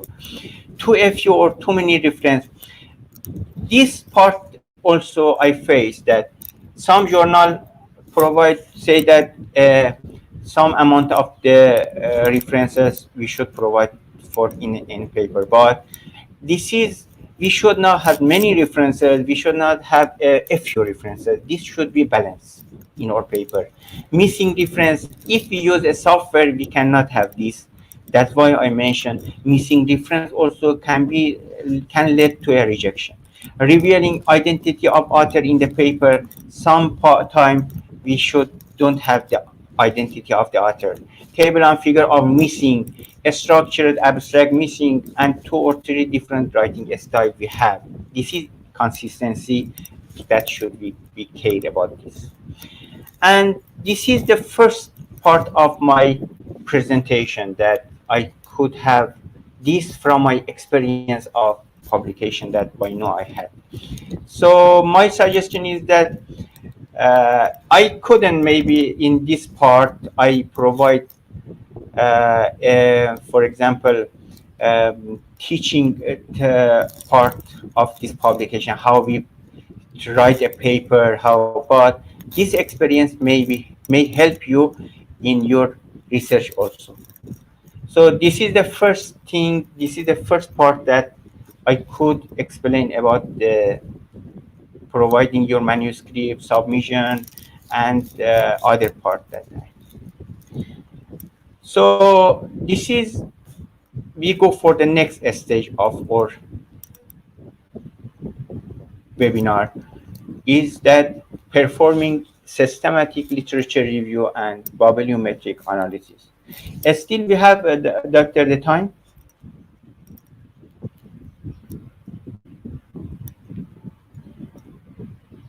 Okay, Dr. Nilashi. Yes. All right. So thank you so much, okay, for the time being, for your extraordinary sharing. But we go for Q&A first, and after that we will have 5-minute breaks, maybe for you to have a cup of coffee. Right. So okay, no problem. Okay, so we go for the first question first. This is a question from Sheila Faizura Nekfauzi. She asks, how about the size of data amidst COVID-19 restriction? Does it directly impact the value of research? Yeah, that's the question. Sorry, repeat this question. Can you repeat? Okay, you also can read the question via your screen, Okay. Dr. Nilashi. Yes. The question is about size of data amidst COVID-19 restriction. Does it directly impact the value of research?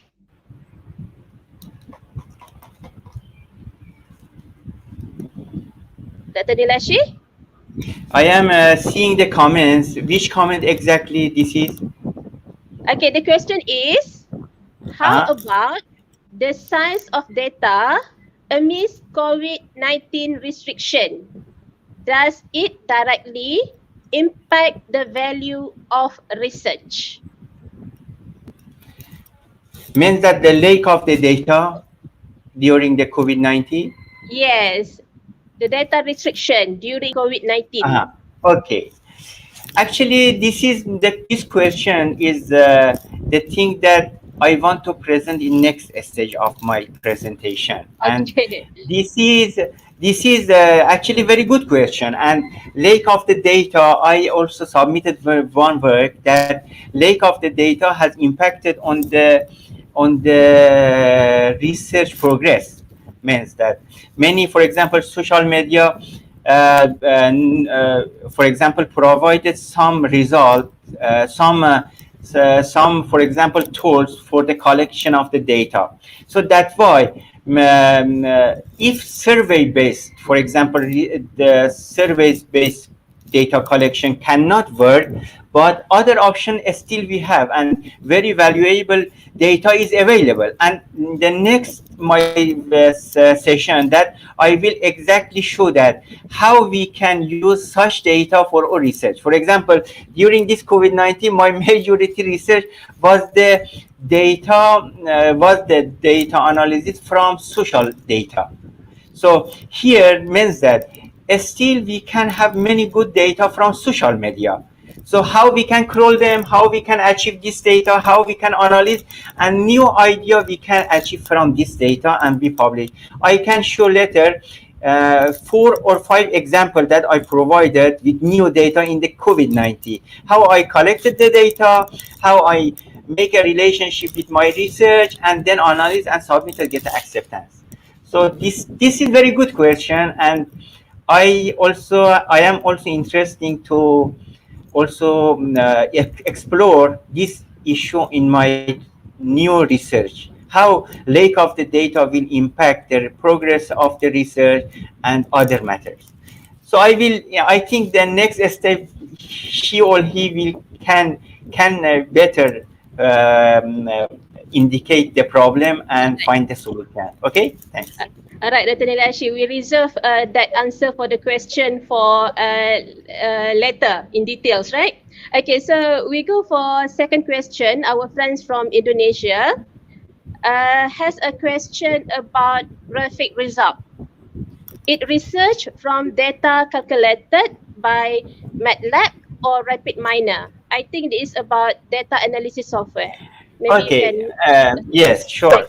My skill is in the MATLAB. Actually, I use in my research. If you can see in my paper, not just MATLAB. I use all software together. I use to achieve the result. For example, MATLAB together with Excel for VBA, programming in VBA, together with the other software, example RapidMiner for classification, or for visualization I use MATLAB, and then this combination of this software I use for to achieve the result from the data I have. But I have question about graphical result. It is research from data calculated by MATLAB. This actually RapidMiner is not very good software for visualization. So visualization can be with other software. If you have the data, MATLAB is one choice. MATLAB is one software. Other software we can have without any programming. RapidMiner is the software that we can, for example, do computation on the data. For example, classification, prediction, clustering, and other.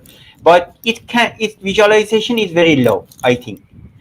Okay, so if we analyze the data with RapidMiner, we should use other software for the visualization. My suggestion is MATLAB, but if you have no skill on the MATLAB, other software will help here. For example, many software no need programming, but they provided just tools for visualization. You do the RapidMiner for example, for data analysis, but I think no, I don't suggest you do for data visualization. Okay, Dr. Nilashi. So Yes. another question from our friends Ifa.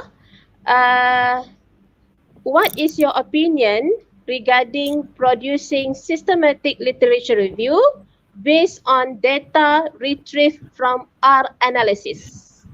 Okay, systematic literature review will be I will do in the next section, correct? So there I will answer this question: how we can provide systematic literature review based on data retrieved from R. I will exactly explain this in the next session and say that we can have such, for example, analysis incomplete with the literature review video. So if we have this result, this be complementary or SLR also. So some example from my research I will provide for you. Then I think will be clear. Then if not clear, again I will answer the question. All right. Thank you once again, Dr. Nilashi, for our first session. So, ladies and gentlemen, present to you promotional video for upcoming Advanced and Technicalities webinar on meta-analysis that will be held this coming December. Please confirm your participation by scanning the QR code or click the link in comment feature. We will write back after this.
Welcome back to our second session of the webinar, and we are looking forward to see all of you in our upcoming webinar. So we will continue our second session. Once again, please welcome Dr. Nilashi to proceed with his presentation.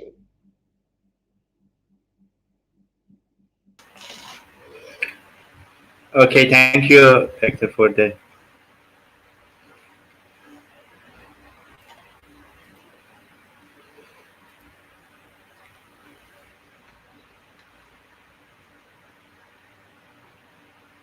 You can see the slide?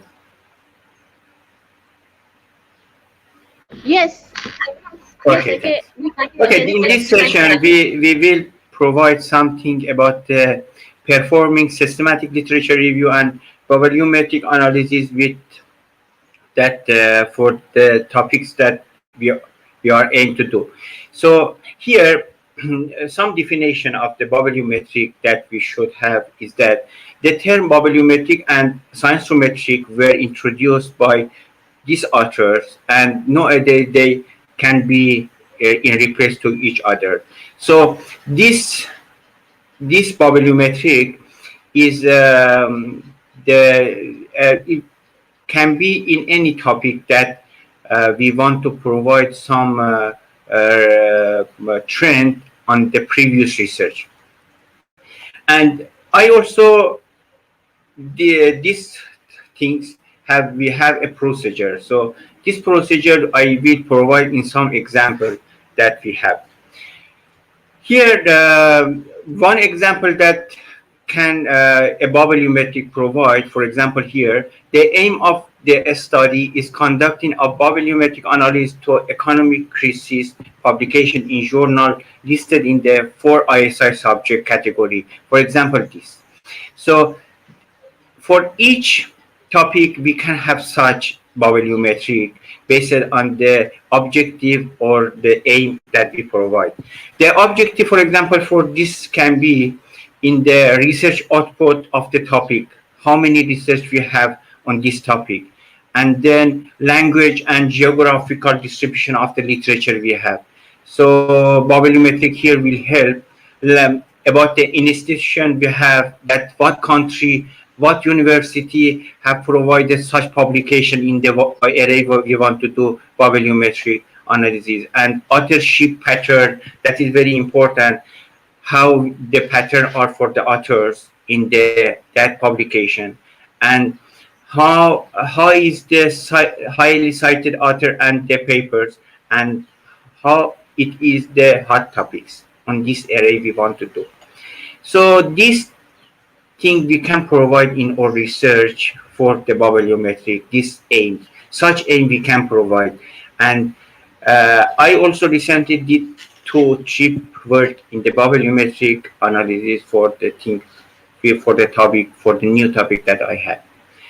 Okay, 2 main software that we can use in the volumetric analysis is VOS Viewer, that is a software tool for creating maps based on network data and for visualizing and exploring this map. The functionality of VOS can be summarized as follows here.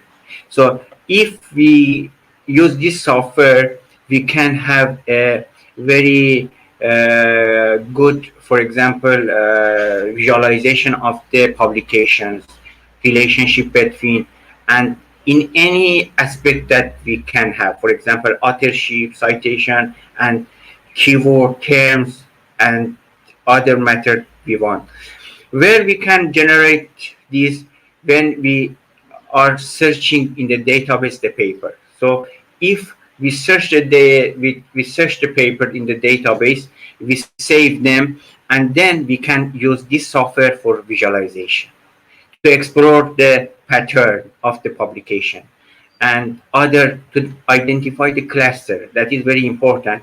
Use this software to detect the clusters that we can have. For example, in my paper, I can from 2014 till now, I can have 4 clusters. I tested before 4 cluster I can have. So one cluster could be COVID-19 and, for example, social media and another cluster can be tourist and segmentation, and one cluster can be, for example, diagnosis system and methodologies and other things. So this cluster is important. We generate for the publication of all publication, or no for a journal publication, or no for a specific topic. So this we are not limited on this. In any topic we can use this software to discover the pattern, to discover the citation, to discover the relationship, a strength between the relationship, what author has a relationship with other authors, and any common relationship we can think this software can generate. The important thing of this software is the clusters or the segment it generates. That this segment is important, and later in the next stage we can use this segment. For example, in the social media we can crawl, discover many good data. No, I will later show in the website. Many data is available. We can save that data. We can save that data and then use in this software and generate a cluster. What cluster? For example, customer satisfaction, and for example, tourism. What this segment has? Why the customer is highly satisfied? Why this segment customer is not satisfied, and what keyword they mention? For example, in the COVID-19, they mention about the MCO, for example. Okay, this MCO may be affected on the satisfaction of the customer in the tourist, or cancellation of the flights maybe. So we can generate good pattern from the data and use such software. This is one software. Other software also available for this pattern. So bibliometric analysis means that not just citation, recovery of the citation in the papers, but other relationship also is matter for us to be generated, to be discovered. So this software is helpful. And I will show later in how we can get the data from social networking side, incorporate in this web, and then we get the results and the relationship. I also provided a documentation for the viewers. This is very good documentation for the viewers, and we can use it. Then I think this is from my hard disk. Then I will get it index here. So this software is the viewer. Maybe you also used before, but in the new context, maybe you didn't use. And when you, for example, crawl the data from social networking site, that in nowadays we have the lack of the data in the COVID-19. It's difficult. We go for the survey. We collect the data from the survey. So that social media can help better. And then for example, other author also use such software. This study employed the keyword of cultural emotional intelligence, and it generated 502 academic work which consists journals in that. So this is, if you want to do bibliometric, this stage we can provide. This study reduced, for example, then they filtered the data from 500 to 300. Then after that they did bibliometric review that with the viewer. So if we do a good searching in the database, then filtering we do, and then the later I will show, we can use VOS to generate the good relationship between the publications elements. For example, the authors, the citation between the keyword, the term, and other things. So I will show how. This is the keyword, for example, the relationship between keyword, how is the trend, we can see. This is the cluster that we have, the cluster. For example, we have these 4 clusters in our emotional intelligence bibliometric analysis that we did. So here the cluster will be generated, and we can use later for the other aim, and we can discuss on the cluster, what cluster has included. And other thing, for example, there we can find the results from this bibliometry. We can provide what publication, what journal published, and what was the impact factor, and other matters, other information of that journal, how many paper they publish, how many, for example, in the here total citation it has, and other things for the journal, a specific journal. So here co-authorship network we can also generate in that publication. We can have for Spain, Japan, or Russia, any. You can see the communication between them. This will be generated from the paper that we search in the databases, in the WOS on the or the Scopus or R. So this is the co-authorship. What is the relationship with the co-authors here? We can generate, and this software will generate this co-authorship.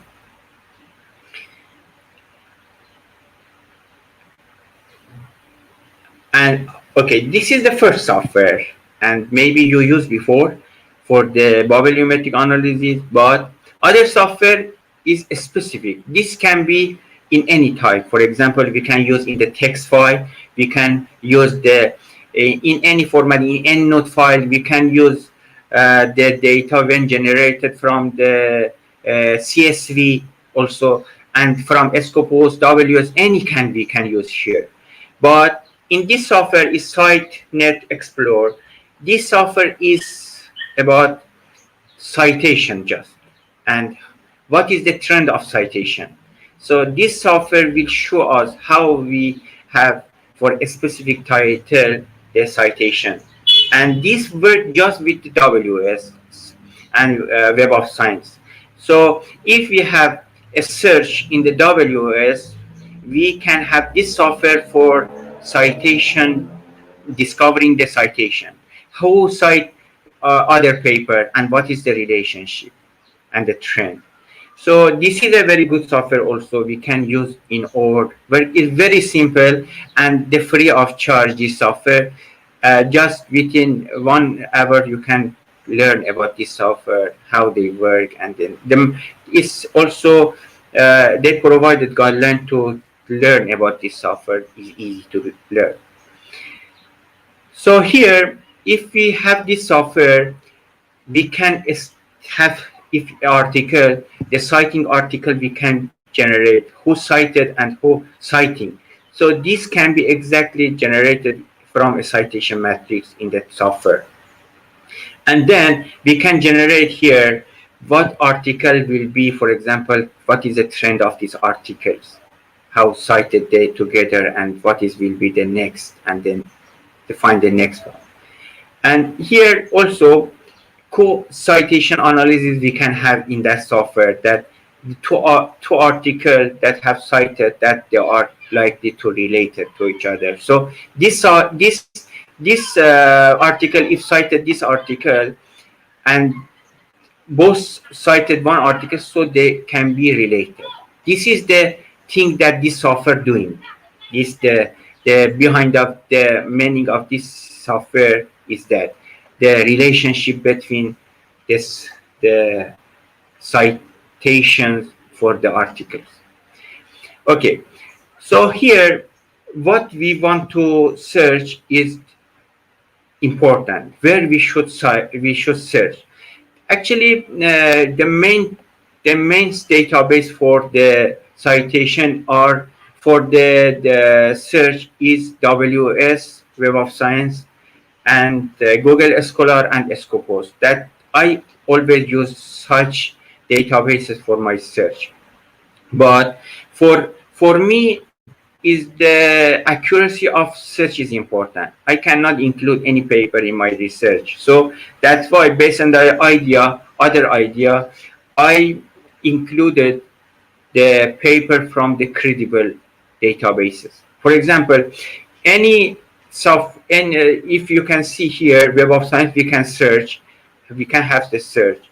Databases, for example, for the Scopus, we can search, but which for database is important, that we should follow other suggestions. Based on my thinking, the WS provided the most credible sources for searching. So I followed this, and the other also suggested this recommendation, this point, to we have such credible database for our search.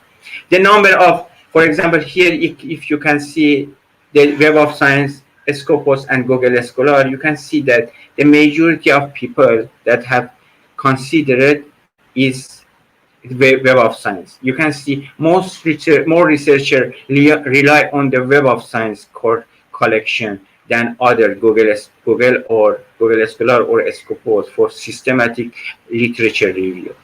So here means that because of some reason they selected, maybe because of its accuracy and other matter that the other authors also suggested. Here they mentioned that Web of Science provide you with discovery and analytic superior to other competitor tools, for example, Google and Scopus. The data recorded in Web of Science is generally more organized than data in the Scopus.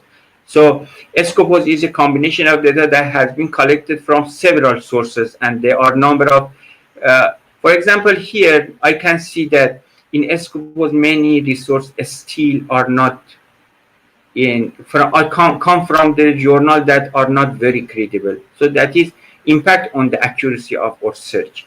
So that based on these things, they provided that we should use the most accurate database for our search. And other also provided such suggestion that why we should use a credible database for our search, such as Web of Science. Okay, then here, if we conclude here, the database we search is important. Then we should use such software for our analysis, data analysis, same that we provided in the previous slide. One is, for example, this software, and then one is the VOS viewer.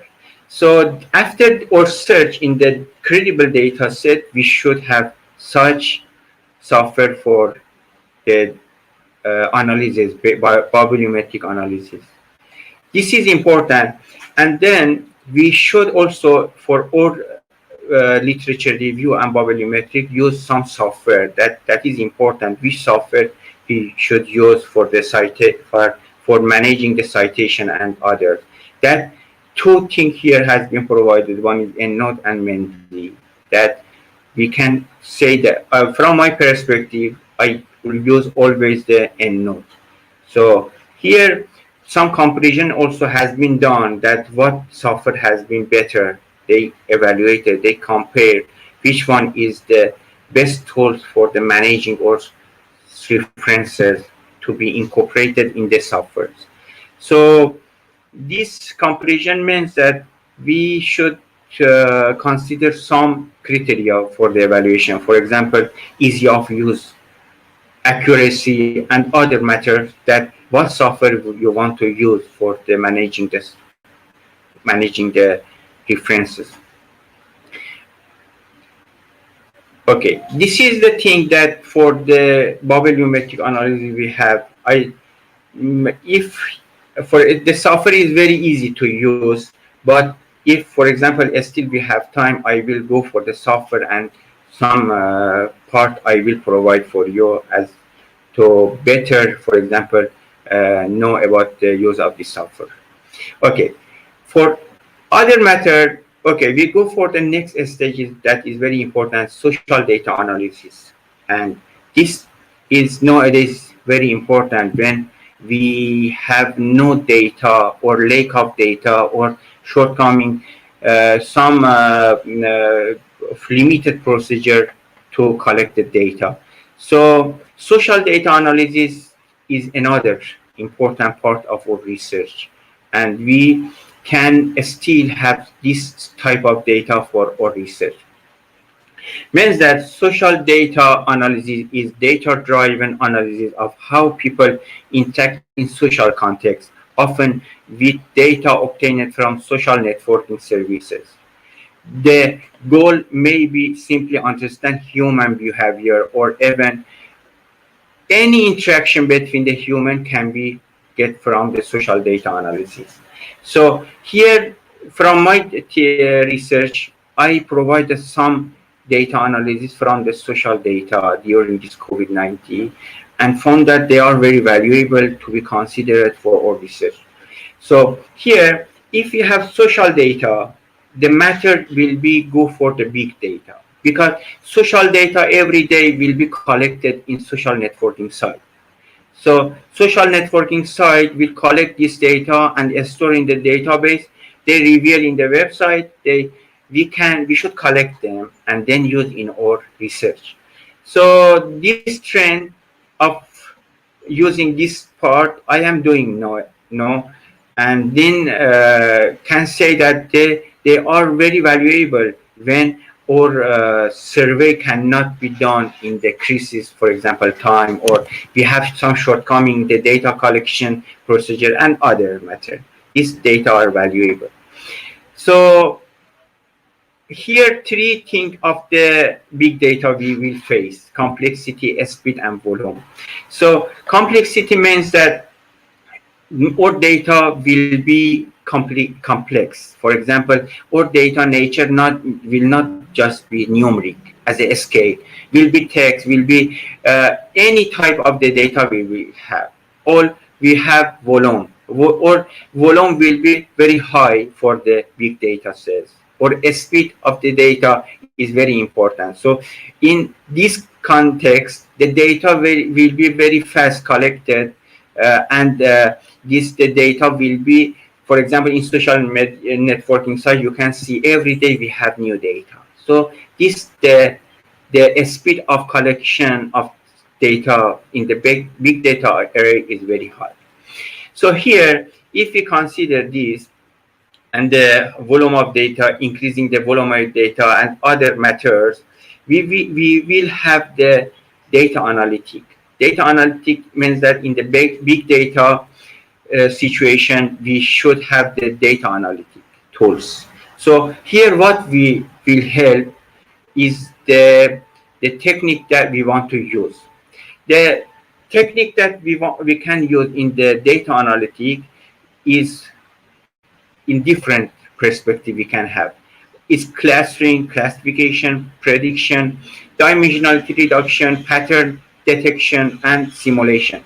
Many of these we can do nowadays from the social media data. For example, in my many research, I have used clustering and segmentation, classification, prediction from the both together, for example, prediction and clustering I have used. Classification and clustering both together I have used. Dimensionality reduction together with these three I have used. And this is important how we can know that they use this beside the survey-based, for example, questionnaire data. We have such data analysis and research. So here, later we will I show that how we can use this technique in the, for example, in our research for new idea that data is not available or the lack of the data we will face. Maybe you have some background on this. We can have some supervised learning, unsupervised learning.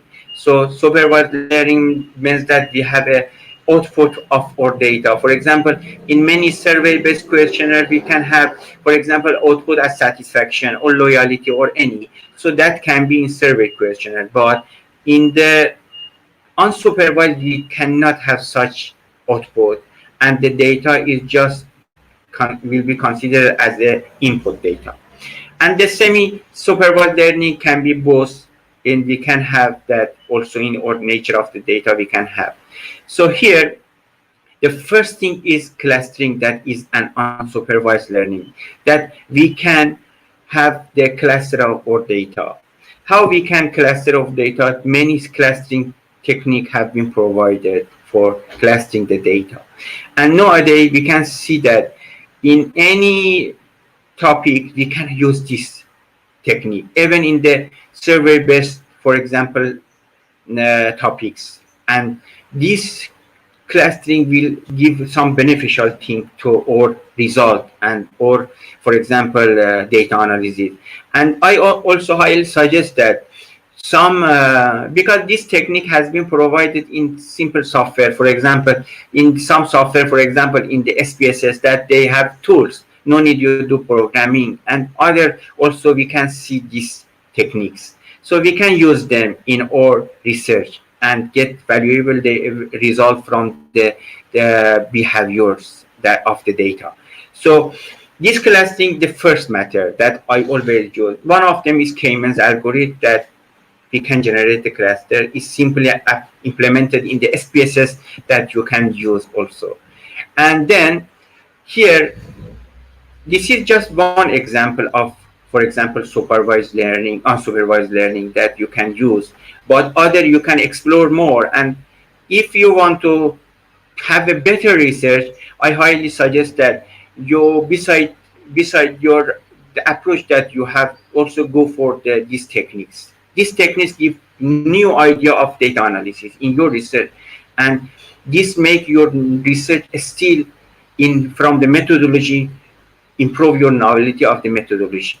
So my suggestion is that here this technique will be helpful, and you may learn something from this technique combined with your and the previous topic techniques, then come up with a new.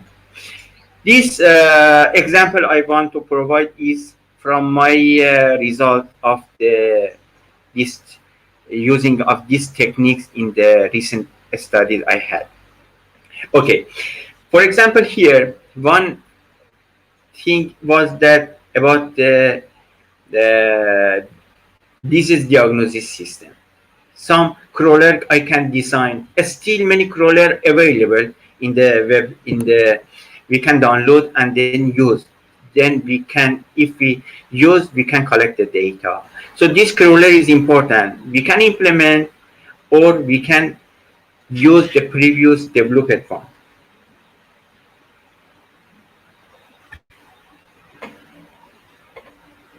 Hello.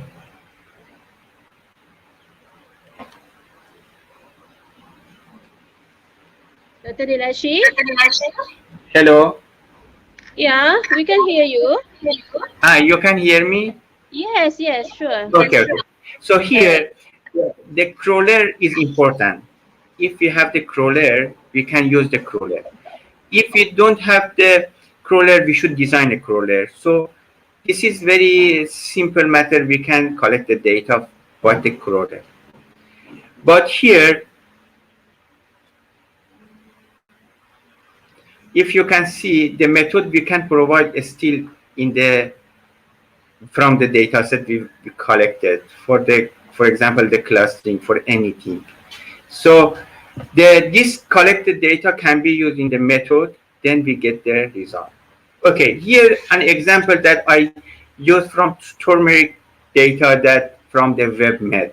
Exactly, I get this data from the social networking sites. So this data is available for many things, and nowadays we can collect such data not just for WebMed. Many websites provide. I heard many websites nowadays for medical websites they provide their nice data, so we can use the data from them. You can hear my voice, Doctor? Yes, Dr. Nilashi. We can hear your voice clearly. Okay. So here the data can be as a social data, and this data is not available. It cannot be obtained with a questionnaire survey simply, because this is the experience of the consumer. For example, consumer. But this data, if you want to get very difficult with the survey questionnaire, and still maybe with the survey questionnaire that data is not very accurate. Maybe the situation that the data, for example, that respondent provided the data or the answer is not very appropriate.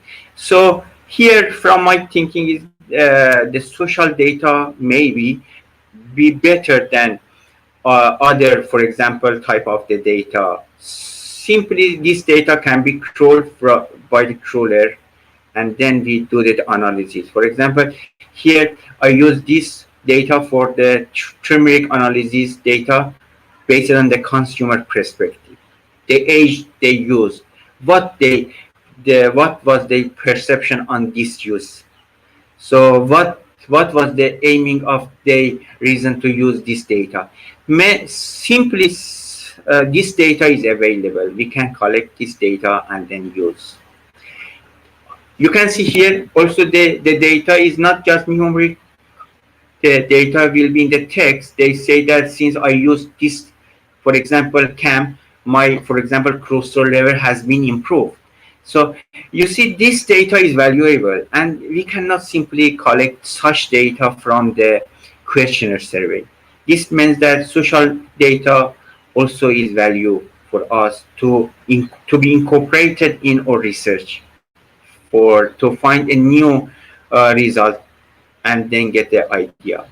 Okay, then I, for example, use this data to provide the segments. For example, if they use that CAM, what has been the what, for example, they could achieve, for example, pain joint and other method, diabetes, or what was the problem here? For example, they had many upset on the wall and they stopped. So they mentioned that was spicy and we had some issue. So here, this segment come from the data from the social network, social data that we can collect from the social network inside. And then this is from medical perspective, and from hospitality and tourism also this data is available. We can collect such data.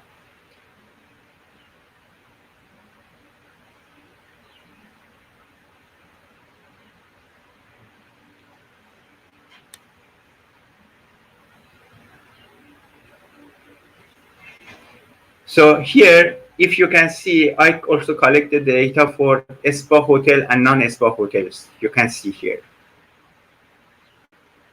in the TripAdvisor, for example, and I publish the words. Another thing also in hospitality, I provided this and then I use the data. Then I also analyze the data with learning techniques. So could be also another example. Then here the main, for example, procedure will be questionnaire survey still can be used in the clustering techniques. And then we can generate our segments. Then we use a statistical approach to get the result. So this type of thing we can still provide in our research, that how we can use, for example, data clustering in the statistical approach.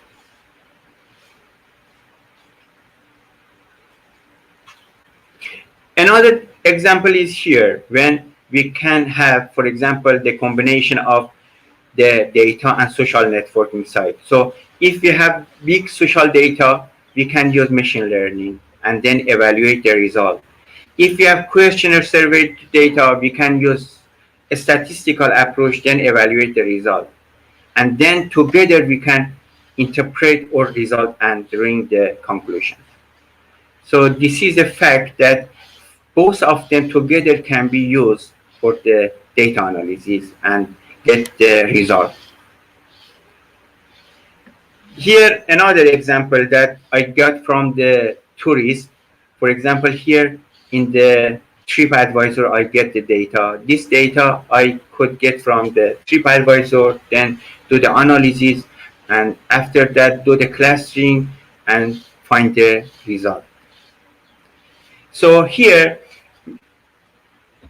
means that the value of social data analysis can be important, and this we can also have in our research for new ideas. And the data cannot be, if the data cannot be collected in the with the survey questionnaire, or the data is not available, and we cannot easily achieve that data, we can use, for example, some technique from data analytic techniques to analyze the data and social data we can get from the social networking side.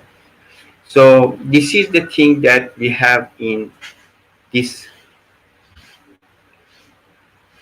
part of the webinar. So this the overall thing that I could provide, and then any question here can be answered.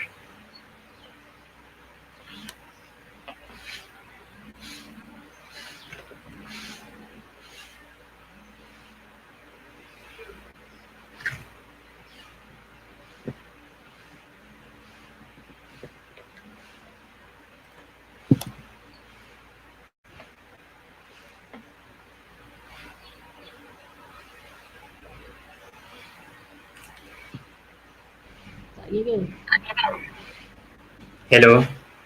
Yeah, Dr. Nilashi. Yes. This is the thing that I could provide in this webinar, and any question I can. Yes, our participant and viewers, if you have any question, I hope you may kindly ask in our chat space, either in YouTube or via Facebook.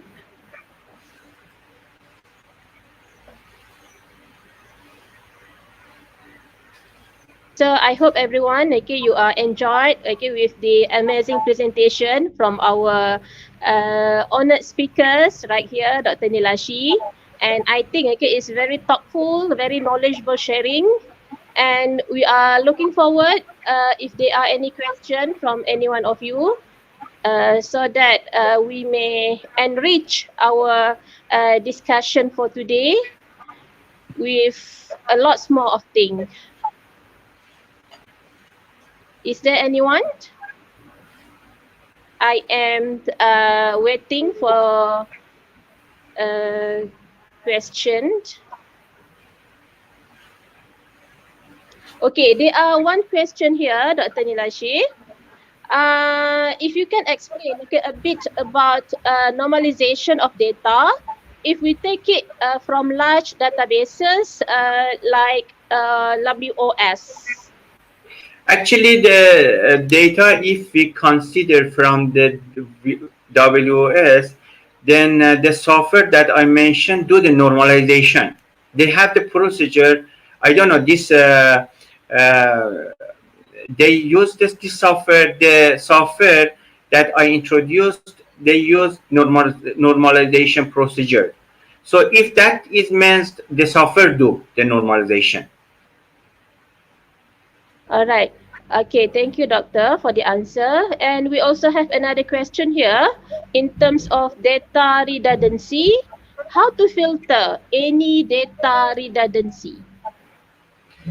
How to filter any data? This is actually a procedure we can provide in or SLR. So data redundancy means that we should provide some QA in our literature review. So this QA, if we provide, so we can filter our data, or we can remove some that data is not necessary. So the QA is an important. I can show, for example, some example how we can provide this QA in our result, in our SLR. If the means is SLR, so QA will do that. Okay, all right. I hope our participant can get what you are just telling us just now.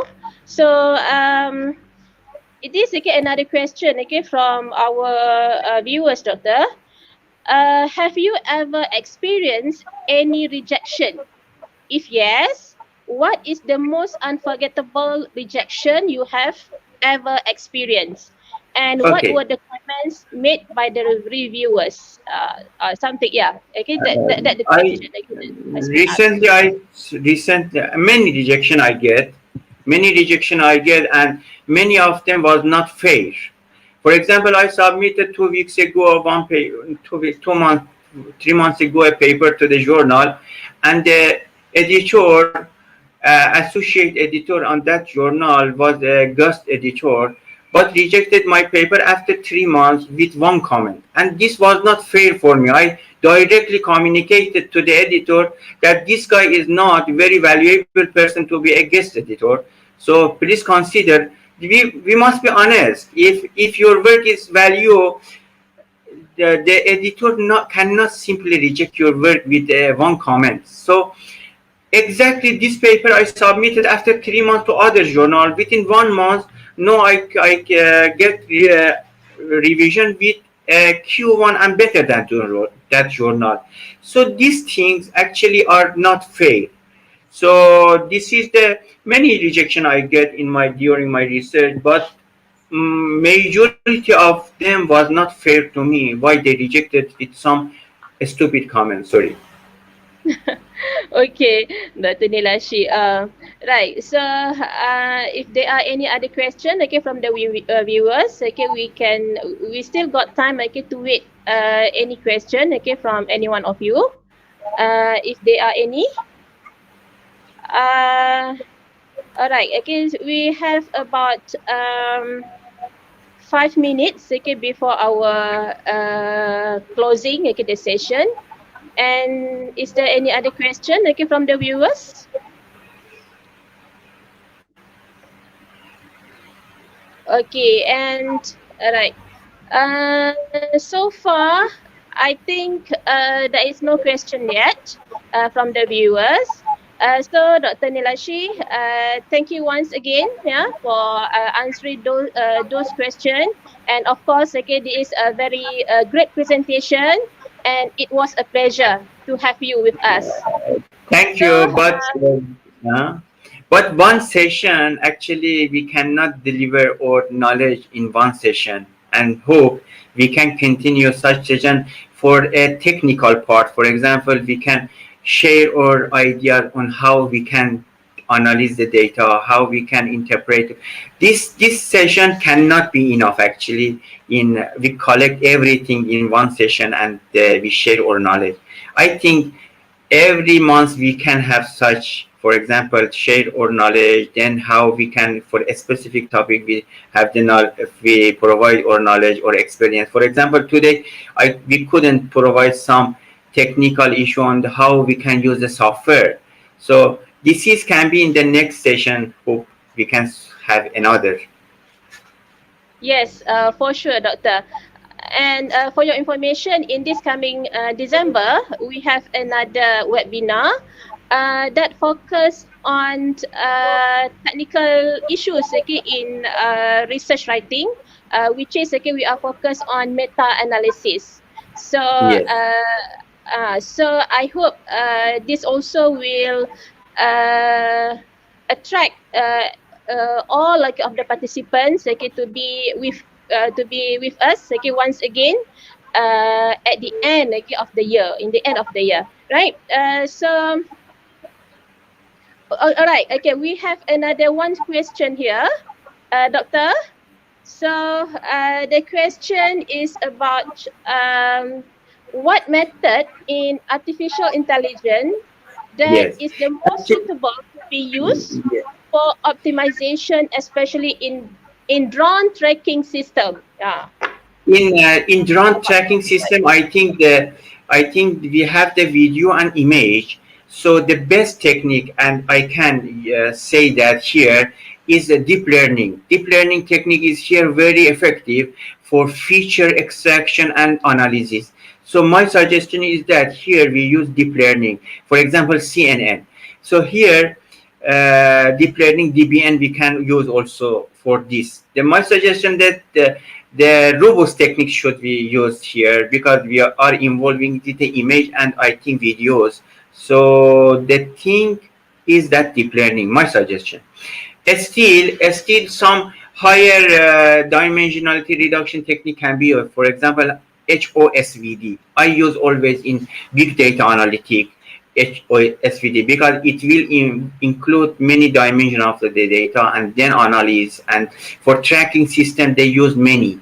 So this is depend on the skill of that want which technique you want to use. But my priority suggestion is that we use deep learning for this aim. All right. Thank you, Doctor, for your answer. I hope our viewers got something from the explanation by Dr. Nilashi just now. And I think there is no question. Then I think this will conclude the webinar. Once again, thank you so much, Dr. Nilashi, for your great presentation. So it was a pleasure to have you in this webinar. So I hope we can invite you again for another series of webinar later on, inshallah. Thank you very much. All right, welcome, most welcome, Doctor. So for all the participants, thank you for the attending. We hope you have learned and enjoyed the sharing. And for your information, a recorded version of this webinar will be available via PTDI YouTube channel and Facebook. And the link of participation form is in the comment feature, and as well as the QR code. Please fill up the form and you will receive webinar e-certificate in your emails. Once again, present to you promotional video for upcoming webinar on meta-analysis this coming December. You may scan the QR code or click the link for the early registration. So there are two links that you need to click. The first one, link for attendance, and the second one is link for upcoming webinar registration. Right? So thank you so much, everyone. Thank you once again, Dr. Nilashi. Thank you very much for your time and support from all here are involving for this seminar, and appreciate for your time. Thanks. Yeah, we also appreciate your time and looking forward to have another discussion or another webinar with you once again in future. All right, thank you, Dr. Nilashi, and thank you all the participants we have participants from Indonesia, Jordan, Pakistan, Australia, Philippines. Thank you so much for your support. Thank you so much for your participation. Inshallah, see you again one fine day. Till then, thank you and bye. Thank you.